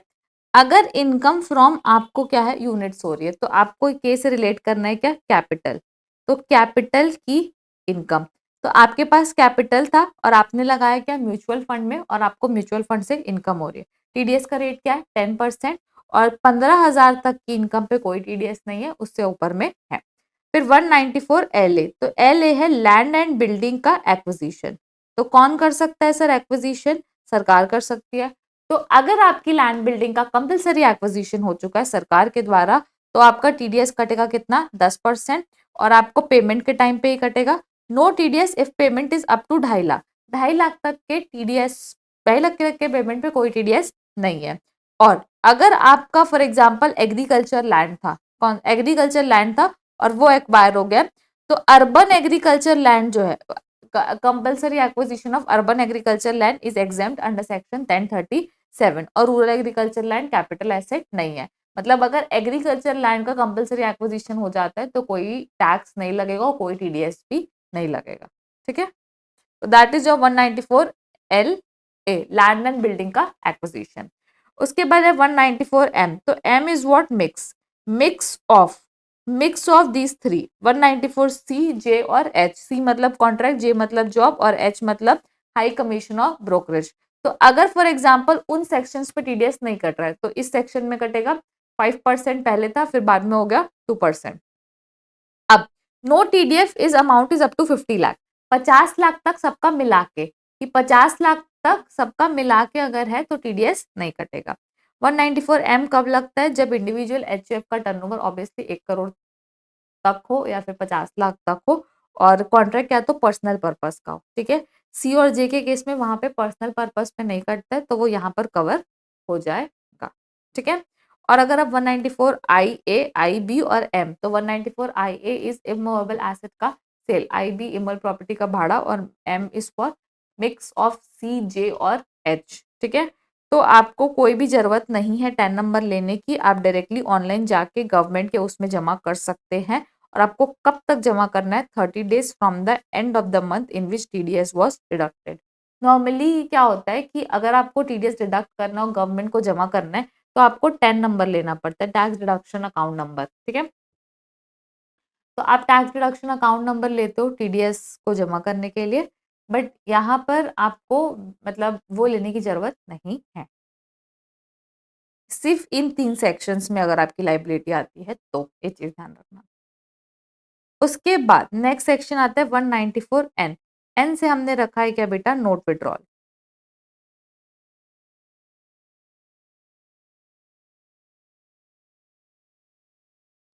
एन से क्या रखा है? नोट विड्रॉल, ठीक है? तो cash withdrawn from bank, cooperative bank और पोस्ट ऑफिस। अगर मैंने कैश विड्रॉ कर लिया है कहाँ से? बैंक से, कोऑपरेटिव बैंक से या फिर पोस्ट ऑफिस से, ठीक है? और तो उस केस में मेरे को टीडीएस लगेगा। अब ये 2 सेक्शंस ऐसी है जहाँ पर आपको थ्रेशहोल्ड के ऊपर टीडीएस कटता है, थ्रेशहोल्ड में कभी भी नहीं कटता। आप थ्रेशहोल्ड क्रॉस भी कर लोगे तो भी टीडीएस नहीं कटेगा। तो that is 2 crore 2% over 1 crore. पहली सेक्शन है 194 एन और दूसरी मैं आपको बाद में बताऊँगी जब सेक्शन आएगी। तो 194 एन में आपको थ्रेशहोल्ड पे टीडीएस कभी भी नहीं कटेगा। 2% ओवर 1 करोड़ मतलब 1 करोड़ के ऊपर का आप कैश विथड्रॉल करते हो तो ऊपर वाले अमाउंट पे बस टीडीएस कटेगा। 1 करोड़ तक आपका टीडीएस नहीं है। उसके बाद अगर मान लो कि पेई जो था वो डिफ़ॉल्टर था, उसने पिछले 3 साल का रिटर्न नहीं फाइल किया है। कौन-सा रिटर्न? इनकम टैक्स रिटर्न जो है वो पिछले 3 साल का फाइल नहीं किया है। तो उस केस में हम क्या करेंगे? तो उस केस में हम लोग कम अमाउंट पे भी टीडीएस कटाएँगे। तो कैसे? अगर आपका विथड्रॉल 20 लाख से ज़्यादा है और 1 करोड़ तक है, तो उसके बीच के विथड्रॉल के लिए टीडीएस रहेगा 2% और 1 करोड़ से ऊपर है, तो आपका रहेगा कितना? 5%, ठीक है? और हमारे पास अगर ये बड़े लोग हैं, तो बड़े लोगों का टीडीएस नहीं कटता हम लोग को पता है, ठीक है? तो no TDS in the following मतलब अगर ये लोग कैश विथड्रॉ कर लेते तो हम टीडीएस कभी भी नहीं काटेंगे इनका। पहला तो कौन है? गवर्नमेंट। सर सरकार का काट सकते हैं आप? नहीं। सरकार ही तो काटने बोल रही है, तो सरकार का ही काट दोगे क्या? नहीं। Bank, cooperative bank, post office and their business correspondent, ठीक है? तो उनका भी नहीं काट सकते। White label ATM operator of bank and cooperative bank इनका नहीं काट सकते।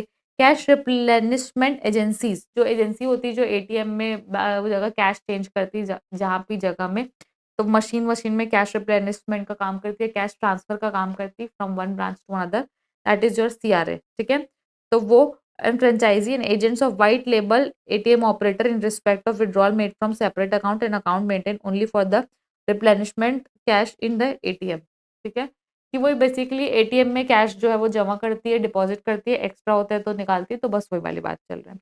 उसके बाद नेक्स्ट क्या लिखा हुआ है? Registered commission agent trader. तो अगर आप क्या बोलते हो रजिस्टर्ड एजेंट तो कहाँ पर? एपीएमसी। एपीएमसी क्या है?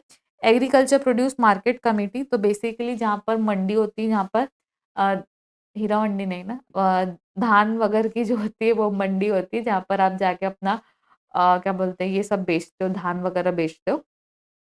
तो अ, वहाँ पर उन गवर्नमेंट रिकॉग्नाइज्ड रजिस्टर्ड ट्रेडर्स होते हैं, तो उनसे अगर आप पेमेंट करते हो, उनसे लेते हो तो यहाँ पर आपको टीडीएस नहीं लगेगा। तो ये सारे केसेस में आप कितना भी कैश ले लो, दे दो, उसमें कोई दिक्कत नहीं है। मतलब वहाँ पर के लिए अगर ये लोग कैश विथड्रॉ कर लेते हैं वो सब रीज़न्स के लिए तो टीडीएस नहीं कटेगा। भले आप इनको पेमेंट नहीं कर सकते, लेकिन अगर ये लोग कैश निकाल रहे हैं तो कोई दिक्कत नहीं है, ये चीज़ ध्यान रखना। इनको पेमेंट करोगे तो वो वाली लिमिट जो 10,000 वाली जो लिमिट है वही लगेगी। बट उसमें भी कुछ-कुछ बैंक को नहीं लगती और आरबीआई वगैरह को नहीं लगती, बाकी लोगों को लगती है। हाँ, एक है फुल फ्लेज्ड मनी चेंजर तो हाँ भाई जब पैसा हमको दूसरी करेंसी में चाहिए तो देना भी पड़ेगा तो इसमें कोई दिक्कत नहीं है। ठीक है? फिर 194 ओ तो 194 ओ बात करता है किसकी? ऑनलाइन ट्रांज़ैक्शन या ऑनलाइन बिज़नेस। कि ऑनलाइन बिज़नेस कर रहे हो तो आपको यहाँ पे किसका काटना है? सेलर का। तो मैं अगर ई-कॉमर्स ऑपरेटर हूँ या मेरा बिज़नेस है, मैं हूँ फॉर एग्ज़ाम्पल अमेज़न और मेरे अंदर सेलर्स हैं, तो जिन सेलर्स का टर्नओवर 5 लाख से ज़्यादा होगा, उनका मेरे को क्या डिडक्ट करना है? टीडीएस डिडक्ट करना है। तो कितना काटूँगी मैं? कितना काटूँगी? 1% of the gross sale collected लेकिन ये 0.1% हो गया फ्रॉम 1st अक्टूबर। 1st अक्टूबर के बाद मेरे को काटना है 0.1% तो पहले 1% और बाद में 0.1%। उसके बाद क्या बोलता है यहाँ पर no TDS if all the conditions are satisfied कि अगर ये वाली कंडीशन सैटिस्फाई हो रही है तो टीडीएस काटने की जरूरत नहीं है। पहला क्या है कि जो असेसी है वो इंडिविजुअल और एचयूएफ है। एसएससी क्या है? Individual HUF. जो ग्रॉस अमाउंट ऑफ सेल है वो कहाँ तक है? अप टू 5 लाख है। और ई कॉमर्स पार्टिसिपेंट ने अपना पैन जो है वो फर्निश कर दिया है, मतलब जिस जो सेलर है मेरी वेबसाइट का, उसने अपना पैन दे दिया, वो इंडिविजुअल एचयूएफ है, सेल उसकी 5 लाख तक है, मतलब छोटा आदमी उसका टीडीएस नहीं काटना है, ठीक है। फिर बात करते हैं, फॉर एग्जाम्पल मान लो कि मेरे पास कुछ ऐसे एजेंट्स हैं जिनका पेमेंट मेरे पास अमेज़न के पास रिसीव नहीं होता, डायरेक्टली उनके बैंक में जाता है, फिर वो लोग मुझे अपना कमीशन काट के वापस करते हैं। तो जब मैं टीडीएस डिडक्ट करूँगी, तो जो पैसा मेरे पास कलेक्ट हुआ है सिर्फ़ उसी पे काटूँगी कि जो टोटल उनके पास जो डायरेक्ट सेल हुई है, उस पे भी कलेक्ट करूँगी? टोटल दोनों में कलेक्ट करूँगी, क्योंकि अगर मेरे प्लेटफ़ॉर्म के थ्रू भले ही पैसा डायरेक्टली पेमेंट हो गया, लेकिन अगर मेरे प्लेटफ़ॉर्म के थ्रू जितनी भी सेल हुई है, चाहे पैसा मुझे रिसीव हुआ है, चाहे सेलर को रिसीव हुआ हो, मुझे पूरे अमाउंट पे टीडीएस डिडक्ट करना है। ठीक है? तो दैट इज़ योर 194 ओ। उसके बाद if TDS deducted under section 194 ओ, अगर टीडीएस 194 ओ में डिडक्ट हुआ है, डिडक्ट हुआ या तो नहीं डिडक्ट हो पाया 5 लाख की लिमिट के कारण, तो TDS will not be deducted in any other section except when the amount is paid for hosting advertisement providing any service or any other sale other than goods and services. ठीक है? तो अगर मैं 194 ओ में TDS क्या बोलते हैं deduct हो चुका है या तो नहीं डिडक्ट हो पाया वो 5 लाख की लिमिट के कारण, तो कहीं और किसी कारण से टीडीएस नहीं कटेगा, सिर्फ सेल और होस्टिंग ऑफ एडवर्टाइजमेंट पे टीडीएस कटेगा। जैसे कि फॉर एग्जांपल मैं सेलर जो है उसको एक एडवर्टाइजमेंट सर्विस देती हूँ, मैं अपने अमेज़न के प्लेटफ़ॉर्म पे एड चलाती हूँ सेलर का, तो उसका भी पेमेंट मैं लूँगी सेलर से, तो उस पे अगर टीडीएस काटना है तो काट सकते हैं, बाकी आपको और किसी चीज़ में टीडीएस नहीं काटना है, ठीक है?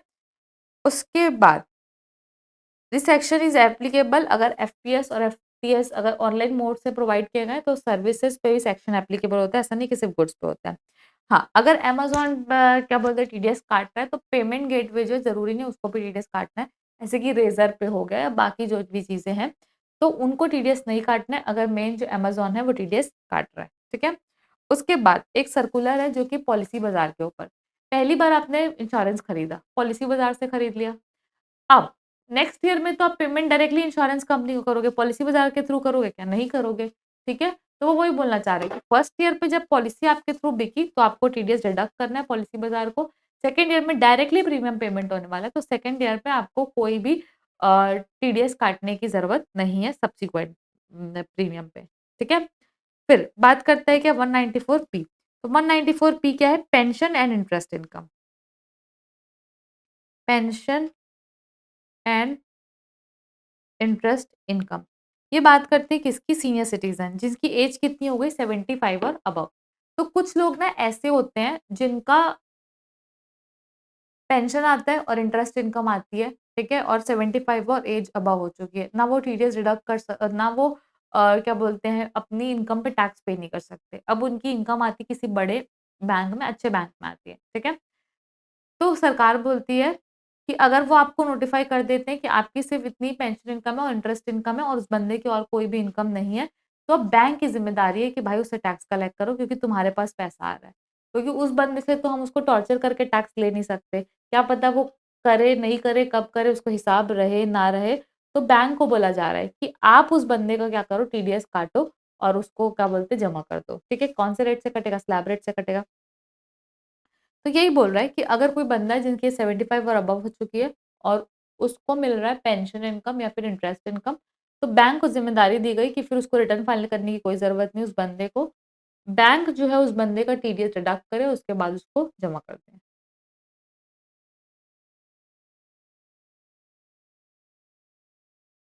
और बैंक उसका डिक्लेरेशन भी दे देगी कि आपका टीडीएस जो है वो कट चुका है।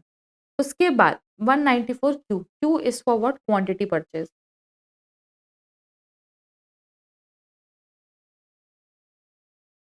तो कितनी क्वांटिटी? 50 लाख। तो ये बड़ा हेवी अमाउंट बोल रहे हैं। तो अगर 50 लाख से ज़्यादा का परचेज़ है और मेरे प्रीवियस ईयर पिछले साल मतलब पिछले साल का टर्नओवर का 10 करोड़ से ज़्यादा है और मैं इस साल में कोई भी परचेज़ कर रही हूँ जो 50 लाख से ऊपर है तो मेरे को टीडीएस काटना पड़ेगा, ठीक है?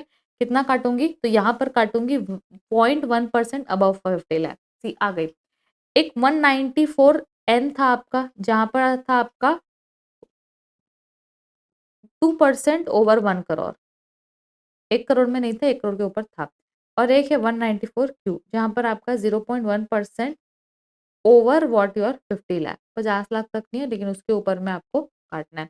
और इन दोनों सेक्शन पे बस थ्रेशोल्ड पे कभी नहीं कटेगा, बाकी सब जगह पे थ्रेशोल्ड क्रॉस होने पर फिर पूरे अमाउंट पे टीडीएस कटता है। ठीक है, 50 lakh in a previous year, 0.1% above 50 lakh. और अगर पैन फर्निश नहीं किया, पे नहीं, तो आप कितना दोगे, 5% टीडीएस काटोगे।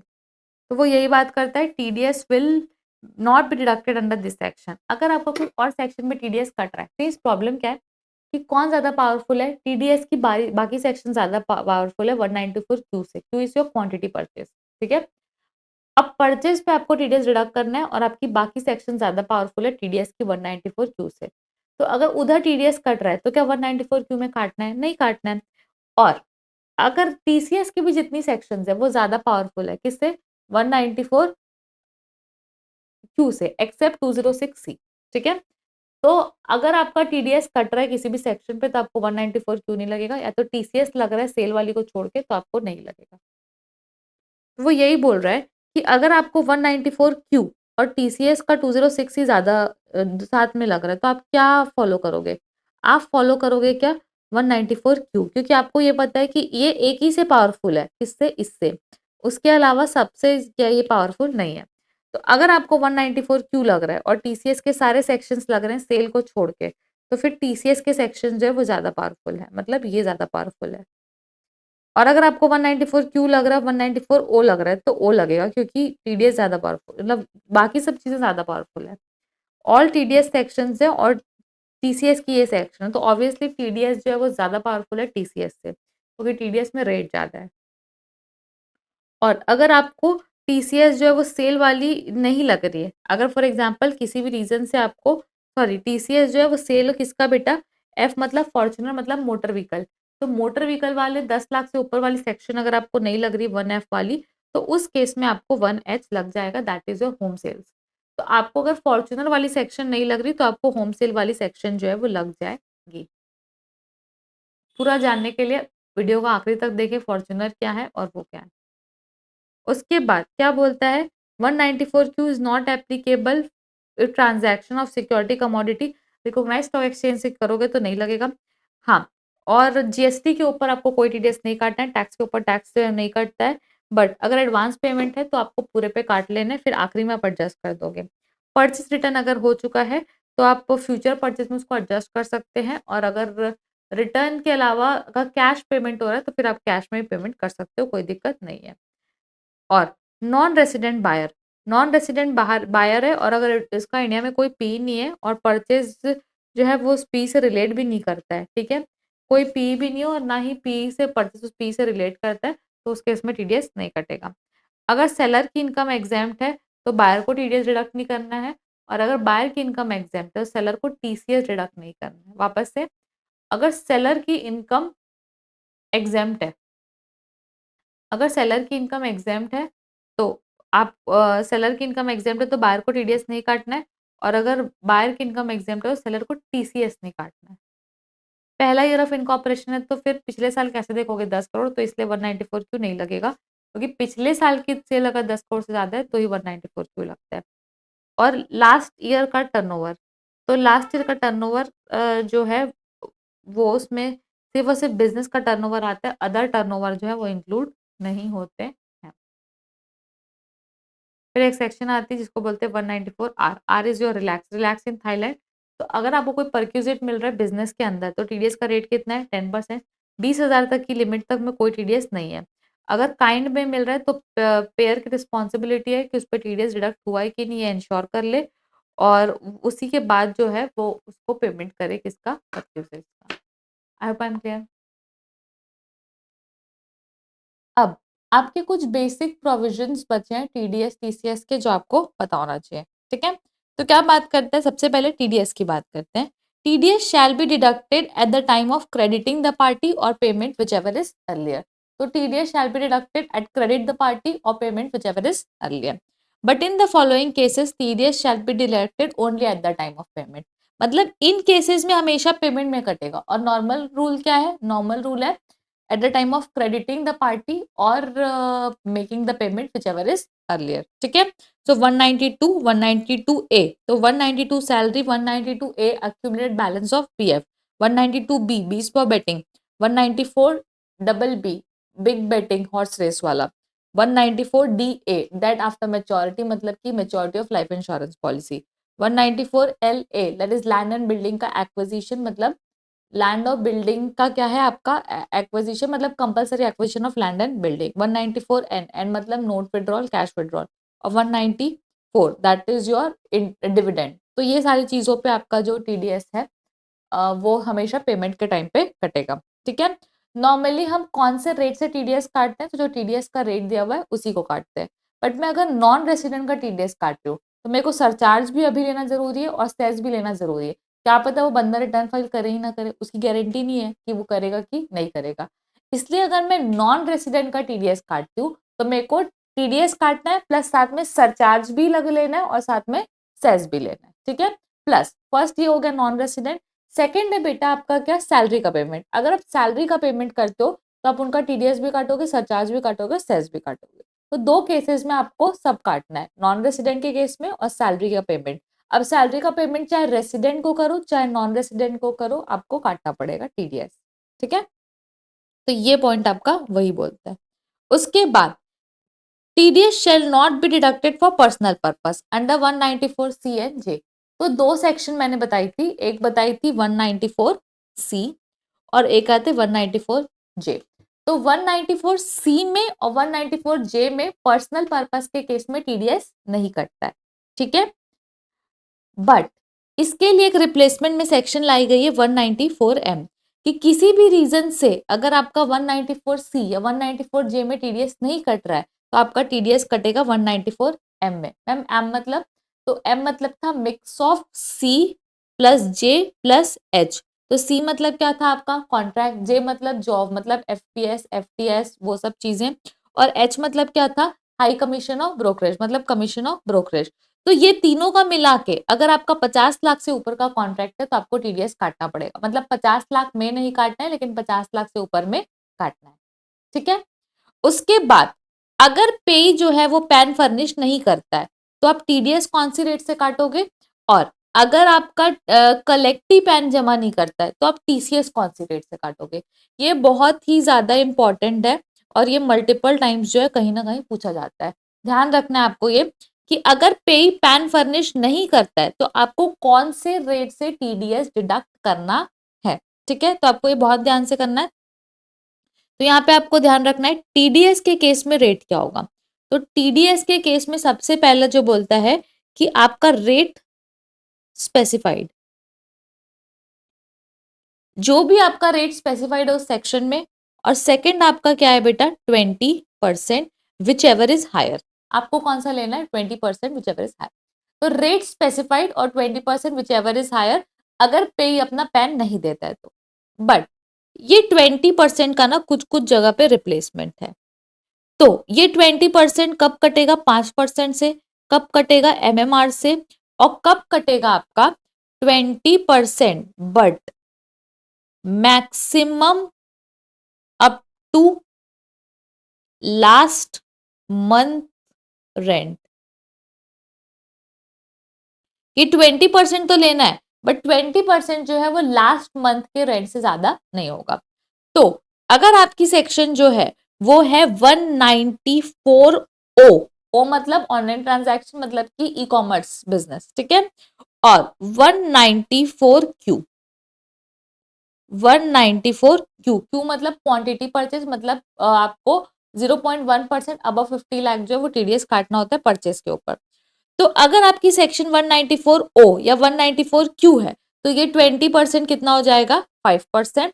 और अगर आपका सेक्शन है 192A तो ये आपका 20% हो जाएगा मैक्सिमम मार्जिनल रेट.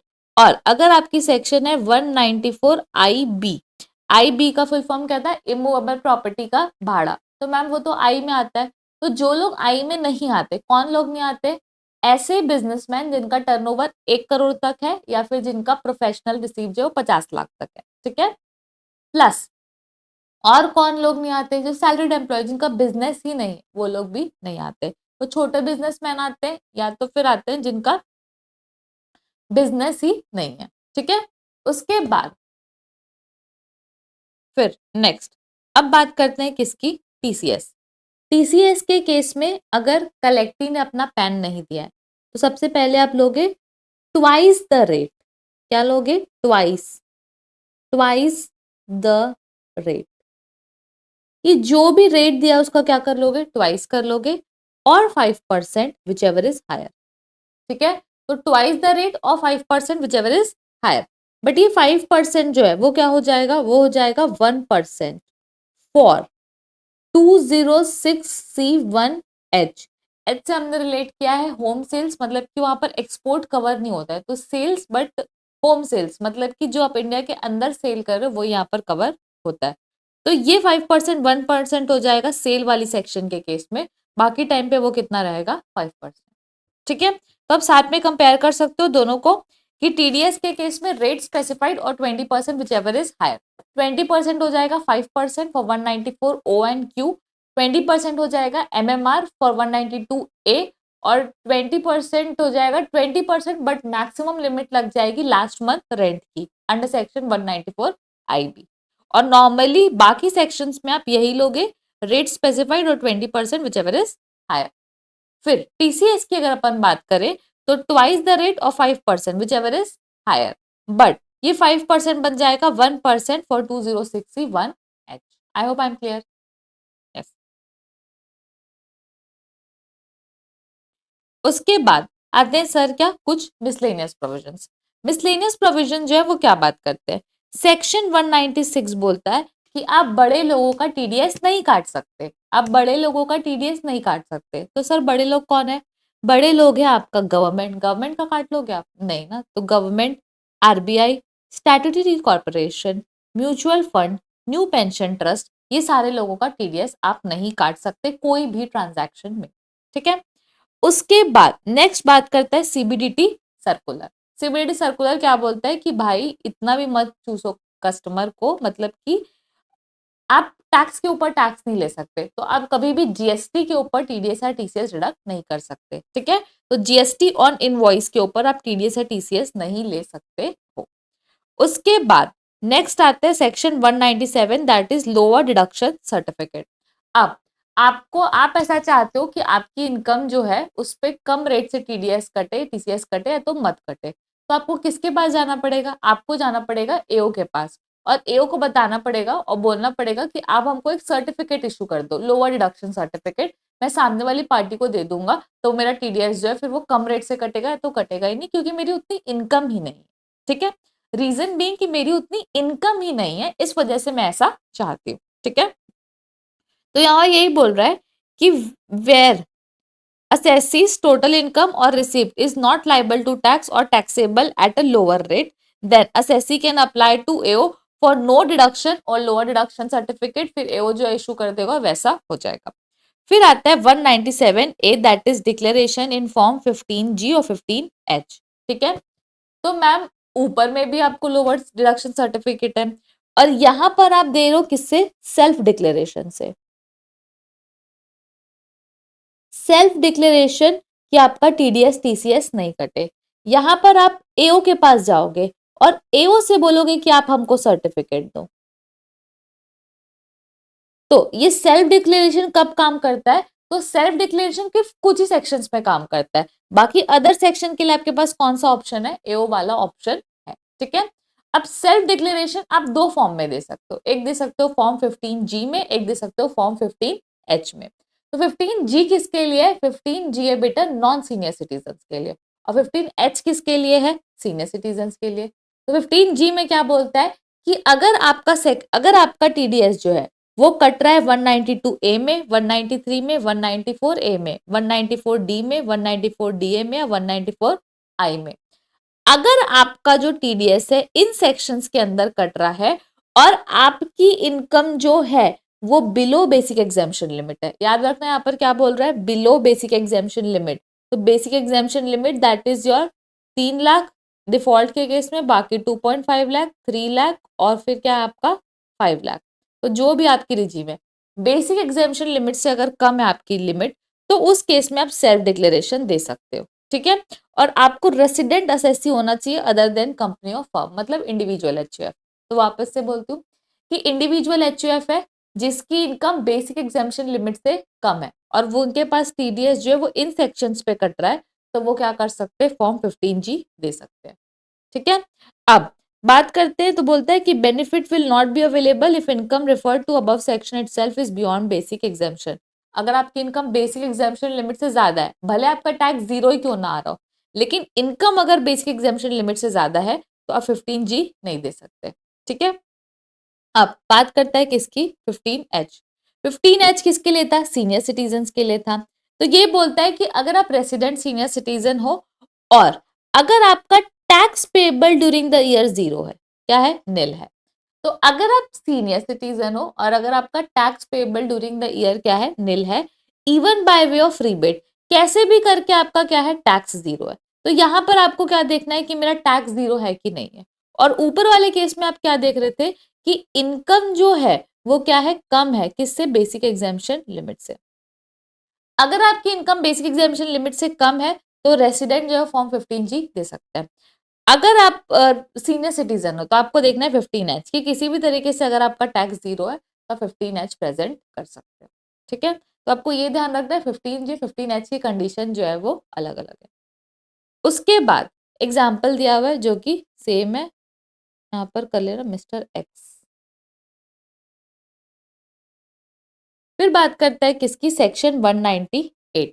सेक्शन 198 बोलता है कि जिसकी इनकम से टैक्स कट रहा है, भाई जिसकी इनकम से टैक्स कट रहा है या जो पेमेंट कर रहा है, वो जो आपका टीडीएस है वो सामने वाले बंदे की इनकम मानी जाएगी। ठीक है, जिसकी इनकम से कट रहा है वो ये जो टैक्स है वो सामने वाले की इनकम मानी जाएगी। ठीक है, कोई दिक्कत नहीं, सही बात है क्योंकि इनकम सामने वाले की है। But TDS on non monetary perquisite paid by employer, तो नॉन मॉनेटरी परक्यूजिट का जो टैक्स एम्प्लॉयर ने भरा हुआ है वो नहीं मानेंगे। और दूसरा कौन सा नहीं मानेंगे, 194N मतलब नोट विड्रॉल, कैश विड्रॉल, क्योंकि कैश आपने अपनी ही ऑलरेडी आपकी इनकम पहले जो टैक्स लगी थी उसी को वापस विड्रॉ कर रहे हो, तो उसको आपकी इनकम मान सकते हैं क्या, नहीं मान सकते। प्लस नॉन मॉनेटरी परक्यूजिट आपकी इनकम है बट उस पे जो टैक्स एम्प्लॉयर ने पे हुआ है वो तो आपके उसमें क्या है, एग्जेम्प्ट है आपके हाथ में, तो वो टैक्स आपके हाथ में एग्जेम्प्ट है अंडर सेक्शन 1010CC, तो इस वजह से वो आपकी इनकम नहीं बनेगी। तो दो सेक्शन की टीडीएस, एक 192 में जो ये नॉन मॉनेटरी परक्यूजिट का टीडीएस है वो, और 194N, इसका जो टीडीएस है वो इनकम नहीं मानी जाएगी पेई की जिसका टीडीएस कट रहा है, बाकी सेक्शन की जो टीडीएस है वो उसकी इनकम मानी जाएगी। ठीक है, उसके बाद ये बोल रहा है कि क्रेडिट उसी को मिलेगी जिसकी इनकम से पैसा कट रहा है, मतलब जिसका टैक्स कट रहा है, जिसका पैसा कट रहा है उसी को क्रेडिट मिलनी चाहिए, दूसरे को क्रेडिट नहीं मिलनी चाहिए। बट उसका भी क्या है, एक्सेप्शन है दो केसेस में। पहला केस क्या बोलता है, क्लबिंग। क्लबिंग के केस में क्या होता है, हम इनकम किसी और को शिफ्ट कर देते हैं बट अल्टीमेटली टैक्सेबल किसी और के हाथ में करते हैं। ठीक है, तो यहाँ पर जिसके हाथ में टैक्सेबल होगा क्लबिंग के केस में उसको क्रेडिट मिलेगी। ठीक है, और नॉन मॉनेटरी परक्यूजिट के केस में किसको मिलेगी, एम्प्लॉई को।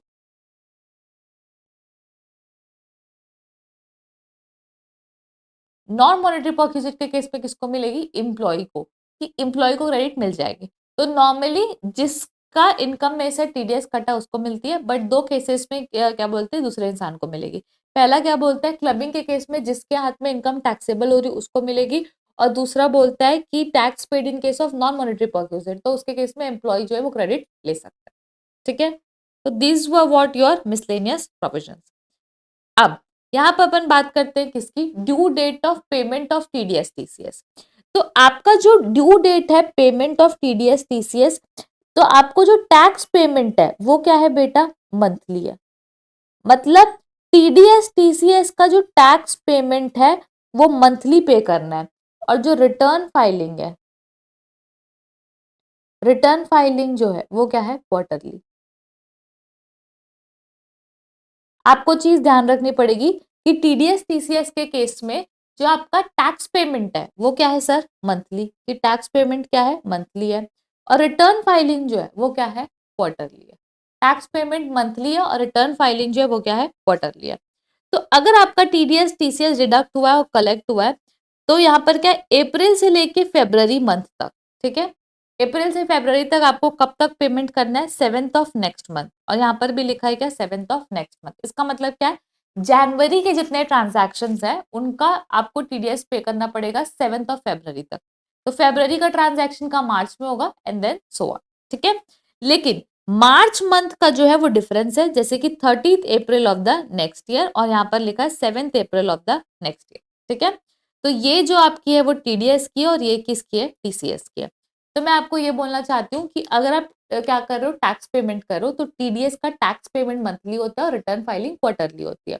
तो टैक्स पेमेंट आपका मंथली हो रहा है, तो अप्रैल से लेके फरवरी तक आपको करना है 7th of next month, both in case of TDS TCS. But March month का जो टीडीएस है वो 30 अप्रैल तक भी जमा कर सकते हो, लेकिन टीसीएस आपको 7th अप्रैल तक ही जमा करना पड़ेगा, ठीक है। अब नॉर्मली अगर आप टीडीएस टीसीएस का पेमेंट करते हैं तो आपको एक टैन नंबर लेना होता है, that is tax deduction collection account number, उसके थ्रू आप पेमेंट कर सकते हो। बट अगर आपने टीडीएस काटा है under section 194 IA immovable asset का सेल, IB इमूवेबल प्रॉपर्टी का भाड़ा और M मिक्स ऑफ 194 CJ और H, ठीक है। तो इन तीनों सेक्शंस में अगर आपने टीडीएस काटा है तो आपको टैन नंबर लेने की कोई जरूरत नहीं है और आपका टाइम भी जो है वो ज्यादा है। आप उसको काट करके डिपॉजिट कर सकते हो with in 30 days from the end of the month in which deducted along with the return in form. तो जिस लास्ट महीने में आप कर रहे हो उसके 30 दिन के अंदर आपको जमा कर देना है, अलॉन्ग विद 25 QB QC और QD। ये क्यों बोल रहा है, क्योंकि ना ये जो ट्रांजैक्शंस है ना, ये रेगुलर टीडीएस में नहीं है, किसी इंसान को कभी आ गए ओकेजनल टीडीएस में, तो जबरदस्ती उसको 10 नंबर ना लेना पड़े इस सेक्शंस की वजह से, इसलिए इस सेक्शन के रिक्वायरमेंट के लिए 10 नंबर को हटा दिया गया। आई होप आई एम क्लियर। उसके बाद आपकी क्वार्टरली रिटर्न फाइलिंग है, तो पहला क्वार्टर आपका एंड होता है 30 जून को। तो 30 जून को अगर आपका क्वार्टर क्या हो रहा है, एंड हो रहा है, तो आपका रिटर्न फाइलिंग है 31 जुलाई, 30 सितंबर का है 31 अक्टूबर, 31 दिसंबर का है 31 जनवरी, लेकिन 31 मार्च का 30 अप्रैल नहीं है, क्या है आपका 31 मई। टीसीएस में 15 जुलाई, आपको 15 दिन आगे करना है, 15 जुलाई, 15 अक्टूबर, 15 जनवरी और 15 मई। अगर आप रिटर्न फाइलिंग में लेट हो जाते हैं, किसमें, रिटर्न फाइलिंग में लेट हो जाते हैं, तो आपको 200 रुपए पर डे तक की पेनाल्टी जो है वो अंडर सेक्शन 234E लग सकती है। अगर आप रिटर्न फाइल करने में लेट होते हैं तो आपको 200 रुपए पर डे की पेनाल्टी 234E में लग सकती है। प्लस 271H कि अगर आप टीडीएस टीसीएस फाइल करते हो after 1 year of the prescribe date, कि जो आपका प्रिस्क्राइब डेट था उससे 1 साल के बाद अगर आप टीडीएस टीसीएस रिटर्न फाइल करते हो तो आपको और पेनाल्टी लग सकती है 1000 से लेके 1 लाख रुपए तक। आपको 1000 से लेके 1 लाख रुपए तक और पेनाल्टी जो है वो लग सकती है, ठीक है। बाद नेक्स्ट है हमारा processing of TDS TCS return, ठीक है। तो जैसे आप टीडीएस और टीसीएस रिटर्न फाइल करते हैं तो वो प्रोसेस होगा इन दी सीपीसी और वो इलेक्ट्रॉनिक प्रोसेस होता है, और अगर आपने कोई मिस्टेक कर दी है, कैलकुलेशन मिस्टेक कर दी है, या फिर क्या बोलते हैं आपने कोई फील्ड ब्लैंक कर दिया है, आपने सही से रिटर्न फाइल नहीं किया, तो वो प्रोसेस करके जो है आपको इंटीमेशन में डिफेक्ट बता देंगे और जिसको आपको करेक्ट करना होता है, ठीक है। तो ये सेम चीज सबके साथ होती है, तो इस पर कोई बहुत बड़ी बात नहीं है। उसके बाद तो ये सिर्फ एक प्रोसेस है, नॉट वेरी इंपॉर्टेंट। उसके बाद नेक्स्ट बात करते हैं असेसी इन डिफॉल्ट, ठीक है। अगर आप असेसी इन डिफॉल्ट हो, कैसे बनोगे, टीडीएस टी से जमा नहीं करोगे, ठीक है, तो आप क्या बन जाओगे, असेसी इन डिफॉल्ट। तो आपको पेनाल्टी भरनी पड़ेगी और जो मैक्सिमम 100% ऑफ टीडीएस अमाउंट तक हो सकती है, ठीक है। उसके बाद नेक्स्ट क्या बोलता है कि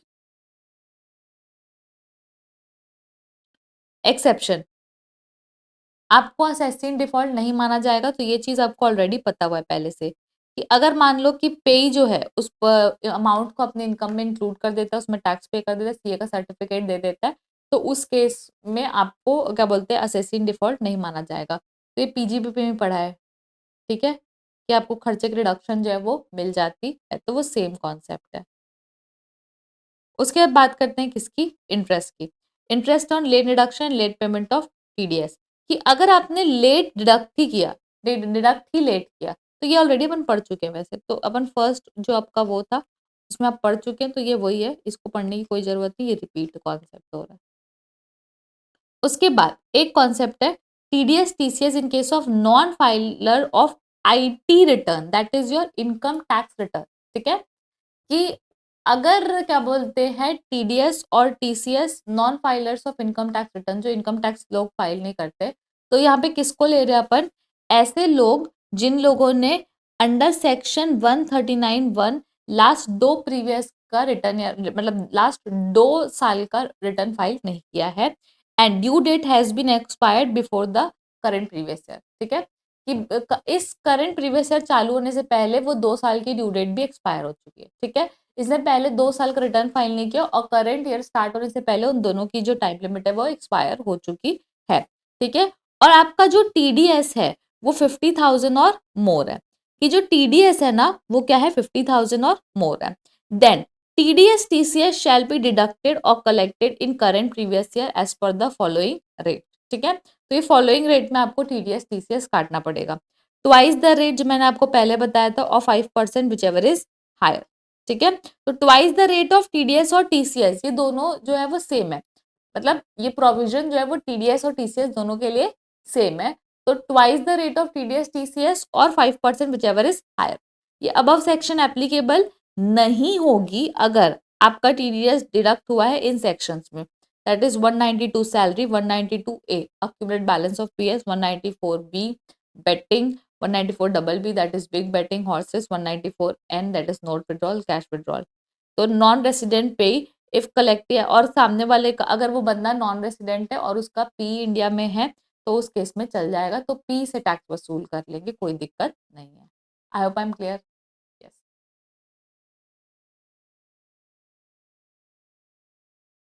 now the next topic we have is tax collected at source, कि आपको टैक्स क्या करना है, कलेक्ट करना है। ठीक है, अब सबसे पहली सेक्शन है 206C1, इसको अपन लेते हैं क्या, जनरल सेक्शन। क्या लेते हैं, जनरल सेक्शन। सबसे पहले बोलते हैं सेल ऑफ गुड्स, तो इसका हमने क्या बनाया, एक शॉर्ट फॉर्म बनाया, शॉर्ट फॉर्म बनाया टीटी, जिसका नाम क्या है, सैम। तो टीटी सैम हमने इसका शॉर्ट फॉर्म बनाया। तो टी का मतलब क्या है मैम, तेंदु लीव्स है। टी का मतलब क्या है, timber and other forest product, तो 2 टी हो गए, तेंदु लीव्स और टिम्बर और अदर फॉरेस्ट प्रोडक्ट। अब एस का मतलब क्या है, स्क्रैप। ए का मतलब क्या है, alcoholic liquor for human consumption, तो ये ए का मतलब है। और एम का मतलब है mineral, mineral being coal, lignite और आयरन ओर, तो mineral being coal, lignite and iron ore, तो ये आपका क्या हो गया, सैम। ठीक है, तो टीटी सैम, टी का मतलब क्या है, तेंदुलिप्स, टी का मतलब क्या है, timber and other forest product, S का मतलब स्क्रैप, ए का मतलब alcoholic liquor for human consumption and mineral being iron और लिग्नाइट, मिनरल बीइंग कोल, आयरन और लिग्नाइट। ठीक है, तो ये आपका हो गया क्या, टीटी सैम। अब फर्स्ट वाले में लगता है 5%, फिर टिम्बर में लगता है 2.5% और सैम में कितना लगता है, 1%। तो टीटी में फर्स्ट टी में लगता है 5%, सेकेंड टी में लगता है 2.5% और बाकी सैम में कितना लगता है, 1% लगता है। ठीक है, अब कलेक्टर कौन है सर, तो कलेक्टर अगर इंडिविजुअल एचयूएफ की बात करें, किसको कलेक्ट करना है, जिसका टर्नओवर 1 करोड़ से ऊपर है या 50 लाख से ऊपर है इन केस ऑफ प्रोफेशन, और अदर्स के केस में क्या है, कंपलसरी सबको कलेक्ट करना है। ठीक है, अब कलेक्टी, किससे टीसीएस कलेक्ट कर सकते हो आप, तो सबसे कर सकते हो, एनी पर्सन अदर देन, किससे आपको नहीं करना है, तो अगर पर्सनल कंजम्पशन के लिए गुड्स खरीदे गए तो नहीं करना है, पब्लिक सेक्टर कंपनी से नहीं करना है। ये एक बहुत ही बेनिफिटेड एंटिटी है टीसीएस के केस में, कि पब्लिक सेक्टर एंटिटी में लगभग टीसीएस नहीं लगता है। और central government, state government, embassy, high commission, ligation, consulate, trade representation and clubs, तो ये होगा हमारे बड़े लोग, बड़े लोग का भी आपको नहीं काटना है क्या, टीसीएस, मतलब टीसीएस कलेक्ट नहीं करना है।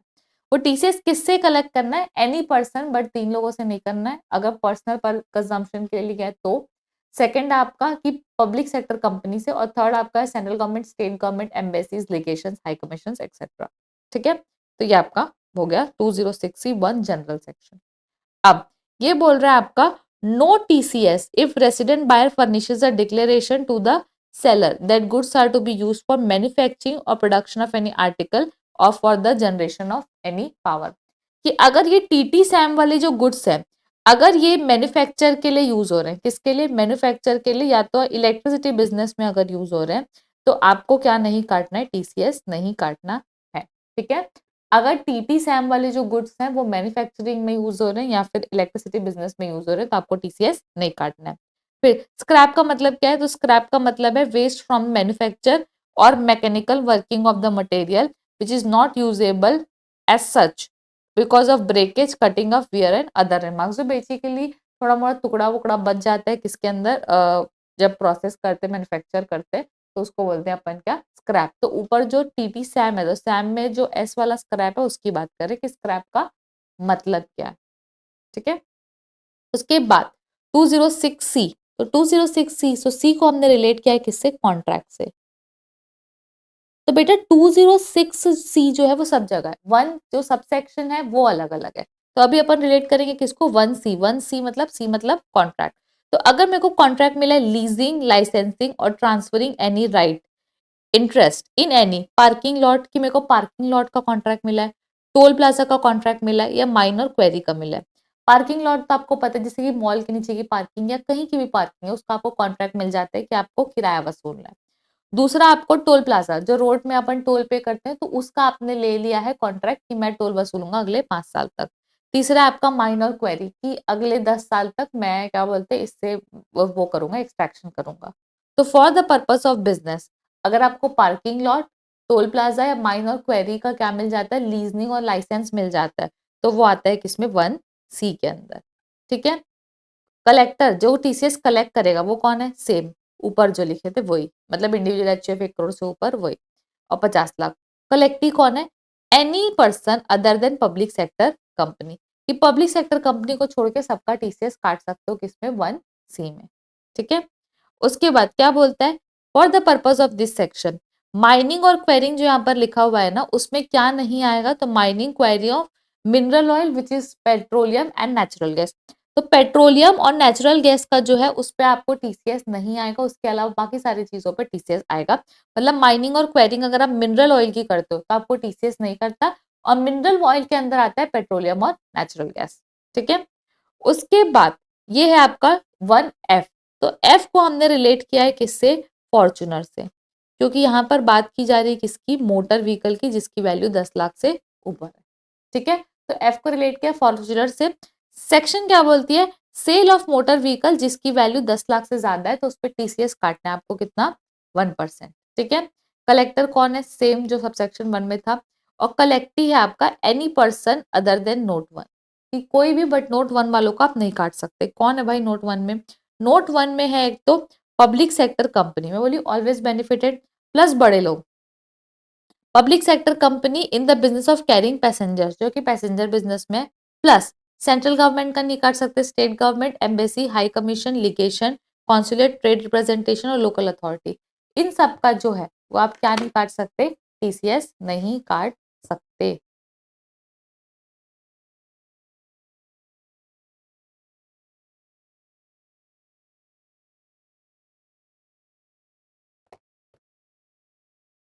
ठीक है। उसके बाद क्या बोलता है कि जो ये सेल तो मैन्युफैक्चरर को एप्लीकेबल होगा या होलसेलर को, नहीं, ये वाला टीसीएस सिर्फ और सिर्फ रिटेल लेवल में एप्लीकेबल होगा, मैन्युफैक्चर होलसेल लेवल में एप्लीकेबल नहीं होगा, ठीक है। और ये 10 लाख की लिमिट सब कार को मिला के नहीं, इंडिविजुअल कार के आपको वैल्यू देखना है, 10 लाख से ज्यादा हुई तो उस कार में कटेगा, जिसकी वैल्यू 10 लाख से कम हुई उस कार पे टीसीएस नहीं कटेगा, ठीक है। उसके बाद आता है 1 जी, तो जी से हमने नाम रखा है क्या, जर्मनी। तो पहला जो केस है उसमें वो किस में जा रहा है, एलआरएस, लिबरलाइज्ड रेमिटेंस स्कीम, और दूसरा है आपका ओटीपीपी, ठीक है। तो या तो पहले केस में आप फॉरेन जा रहे हो कोई भी रीजन से, ठीक है, आप बस आपको फॉरेन जाना है, तो हमने क्या लिया यहाँ पर, जर्मनी, कि अगर आपको फॉरेन जाना है, ठीक है, तो आपको क्या, आप पैसा लोगे, तो वो किसके अंदर लोगे, लिबरलाइज्ड रेमिटेंस स्कीम, मतलब जर्मनी की करेंसी जो है वो किस में लोगे, जो आरबीआई की लिबरलाइज्ड रेमिटेंस स्कीम है उसमें आप लोगे। तो अगर आपका फॉरेन रेमिटेंस जो है वो मोर देन 7 लाख का है एज पर एलआरएस, कि 7 लाख रुपए से ज्यादा आप फॉरेन रेमिटेंस करो तो आपको टीसीएस कटेगा। तो यहाँ पे अपन देखेंगे कि आपका पर्पस क्या है। अगर आपका एजुकेशन और मेडिकल पर्पस है तो आपको लगेगा 5% का टीसीएस, ठीक है, इसमें कोई थ्रेशोल्ड नहीं है। अगर आपका अदर पर्पस है तो आपको 20% अबव 7 लाख, इसमें जो है थ्रेशोल्ड है, ठीक है।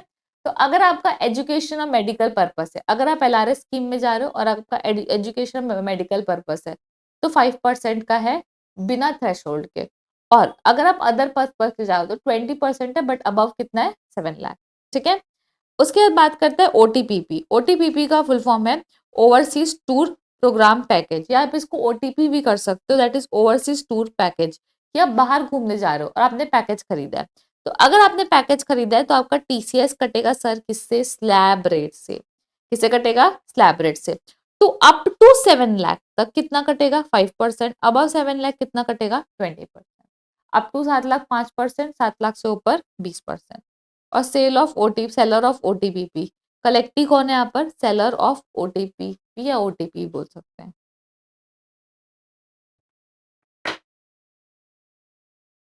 प्लस यहाँ पर क्या था? तो यहाँ पर ये था कि एजुकेशन और मेडिकल पर्पस में नॉर्मली कितना है? 5%। बट एजुकेशन पर्पस के लिए मैंने क्या लिया? एजुकेशन लोन लिया, जिसकी रिडक्शन मैं ले रही हूँ मैं 80E, that is education loan का इंटरेस्ट। तो आपका टीसीएस 5% को हटा के 0.5% किया जाएगा। ठीक है, तो वो वही बोल रहा है कि ये 5% जो 0.5% हो जाएगा अगर आपने लोन लेके जो है पैसा भेजा है। ठीक है, उसके बाद सेकेंड वाला क्या बोलता है? ओटीपी का मतलब क्या है? तो ओवरसीज टूर प्रोग्राम पैकेज, जहां पर आपको सिर्फ क्या बोलते हैं, घूमने का नहीं, घूमने का, खाने का, सारी चीजों का जो पैकेज एक साथ आप लेते हो उसको बोलते हैं ओवरसीज टूर प्रोग्राम पैकेज। अगर आप किससे सिर्फ रहने का अलग, होटल का अलग लेते हो, खाने पीने का अलग लेते हो, घूमने का अलग लेते हो, तो उस केस में उसको ओटीपी काउंट नहीं करेंगे। ठीक है, उसके बाद authorised dealer shall not collect TCS on amount in respect of his TCS has been collected by the seller. अगर सेलर ने टीसीएस कलेक्ट कर लिया है तो फिर जो ऑथराइज डीलर है, जो आपको टूर वूर करवा रहे हैं, उनको टीसीएस नहीं काटना है। ठीक है, उसके बाद 1H, 1H बात करती है किसकी? Home sales. होम सेल्स क्यों बोल रहे हैं अपन? क्योंकि इस सेक्शन के अंदर एक्सपोर्ट अलाउड नहीं, सिर्फ इंडिया के अंदर का टीसीएस है, कि जो इंडिया में सेल हो रहा है उसका टीसीएस। तो यहाँ पर बात करता है किसकी? Sale of goods. और आपको सेम उधर जैसे 0.1% अब 50 लाख था 194 क्यू में, तो यहाँ पर है 0.1% अब 50 लाख। और अगर पैन फर्निश नहीं किया है तो क्या हो जाएगा? 1%। ये भी अपन लोगों ने पहले पढ़ लिया। Any person whose last year turnover is more than 10 crore, जिसका 10 करोड़ ज्यादा का टर्नओवर है। और any person other than mentioned in note 1, कोई भी ऐसा इंसान जो नोट 1 में मेंशन है उसको छोड़ के, मतलब जो नोट 1 नीचे लिखा उसमें मेंशन्ड है उसको छोड़ के जो बचे हुए लोग हैं वो क्या है? कलेक्टी है। अब आपने पहले तो मैंने आपको 194H पढ़ाया है, बट फिर भी मैं आपको बोलना चाह रही हूँ कि अगर फॉर एग्जाम्पल कोई ट्रांजैक्शन है और इधर कौन है? बायर है जो गुड्स खरीद रहा है, और अगर इधर कौन है? सेलर। तो जो बायर है अगर उसके प्रीवियस ईयर का टर्नओवर अगर क्या है? मोर देन 10 CR है, और सेलर अगर उसके प्रीवियस ईयर का टर्नओवर जो है वो मोर देन 10 करोड़ है, तो इसके ऊपर लगता है टीडीएस और इसके ऊपर लगता है टीसीएस। ठीक है, अब टीडीएस की अगर मैं बात करूं तो टीडीएस में बोलता है क्या? टीडीएस लगेगा 194Q के अंदर। टीसीएस की बात करूं तो 206C1H के अंदर। अब इसका जो रेट है वो क्या है? 0.1% अबव 50 लाख रुपीज। इसका भी है 0.1% अबव 50 लाख रुपीज।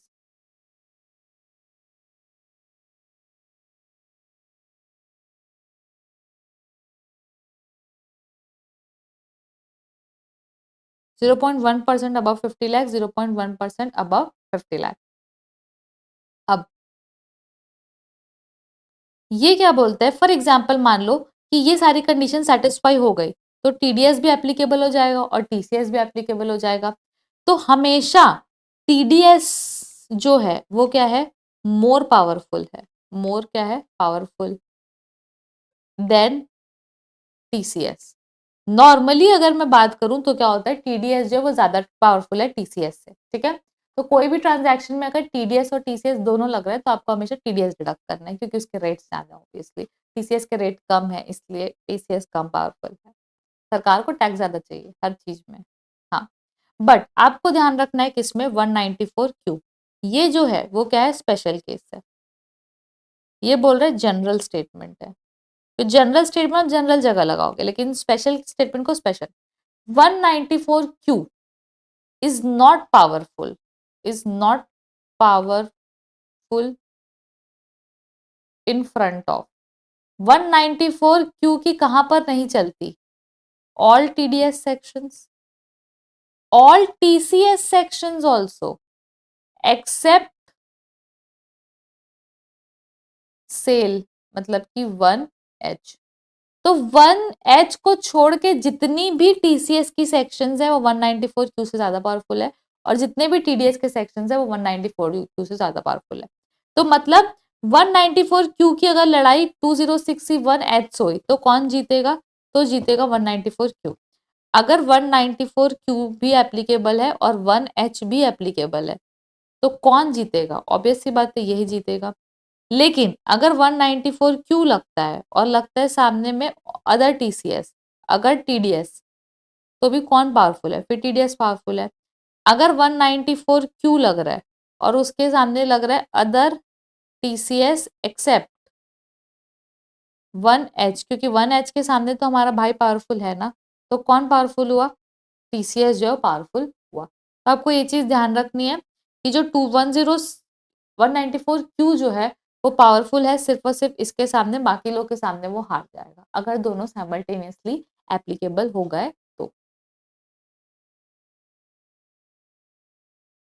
उसके बाद वही बोल रहा है बड़े लोग में किसका नहीं काटना है? Central government, state government, embassy, high commission, legation, commission, consulate, trade representation of foreign state, local authority, person importing goods into India और एनी अदर नोटिफाइड पर्सन। ठीक है। उसके बाद बात करते हैं under this section TCS collected only the time of receiving the concession excess of 50 lakh. हाँ, 50 लाख से ऊपर ही कटेगा, 50 लाख तक में नहीं कटेगा हमेशा से। और 2061F is not applicable like manufacture to distributor. अगर फॉर एग्जाम्पल मान लो कि जो 1F है, फॉर्चुनर वाली सेक्शन नहीं लगती किसके? मैन्युफैक्चर में और होलसेलर में, वो सिर्फ लगती रिटेलर में। तो अगर आपकी फॉर्चुनर वाली सेक्शन नहीं लग रही सेल ऑफ मोटर व्हीकल की, तो आपकी सेल ऑफ गुड्स की सेक्शन लग सकती है 194 180 सॉरी 2061H। तो 1F अगर नहीं लग रहा है, फॉर्चुनर वाली सेक्शन नहीं लग रही है, तो आपकी 1H लग जाएगी, दैट इज होम सेल्स। ठीक है। उसके बाद in case of sale of fuel to non resident airline, अगर मैं नॉन रेसिडेंट एयरलाइन कंपनीज को फ्यूल बेच रही हूँ तो वहां पर TCS काटने की कोई जरूरत नहीं है, वहां पर सेल के सेक्शन पे नहीं लगेगा। No need of any adjustment for GST और sales return under TCS as this section applicable on receipt of consideration. आपको GST का और सेल रिटर्न का एडजस्टमेंट करने की कोई जरूरत नहीं। ठीक है। उसके बाद बात करता है किसली? Miscellaneous provisions. तो क्या बात करता है? Time of collection TCS at the time of debiting the party or receiving the consideration whichever is earlier. कब काटना है आपको? तो debit the party or receive the consideration whichever is earlier. But 1F or 1H में आप कब collect करोगे? Eight the time of पैसा लेने के टाइम पे। तो फर्स्ट वाले केस में या तो जब पैसा मिला है, जब पार्टी को डेबिट किया उस टाइम पे TCS का आपको कलेक्ट करना है। लेकिन अगर आपका 1F या 1H है, फॉर्चुनर या होम सेल्स है, तो आप लोगे रिसिप्ट ऑफ कंसिडरेशन। ठीक है। और लेट इंटरेस्ट अपन पढ़ चुके हैं तो इसको रिपीट ऑफ है। बट एक चीज ध्यान रखना, TCS में लेट डिपॉजिट पे सिर्फ एक ही इंटरेस्ट दैट इज 1%, कोई 1.5% का कॉन्सेप्ट नहीं है यहाँ पर। I hope I am clear. Okay, thank you everyone and like the video, share, subscribe if you like are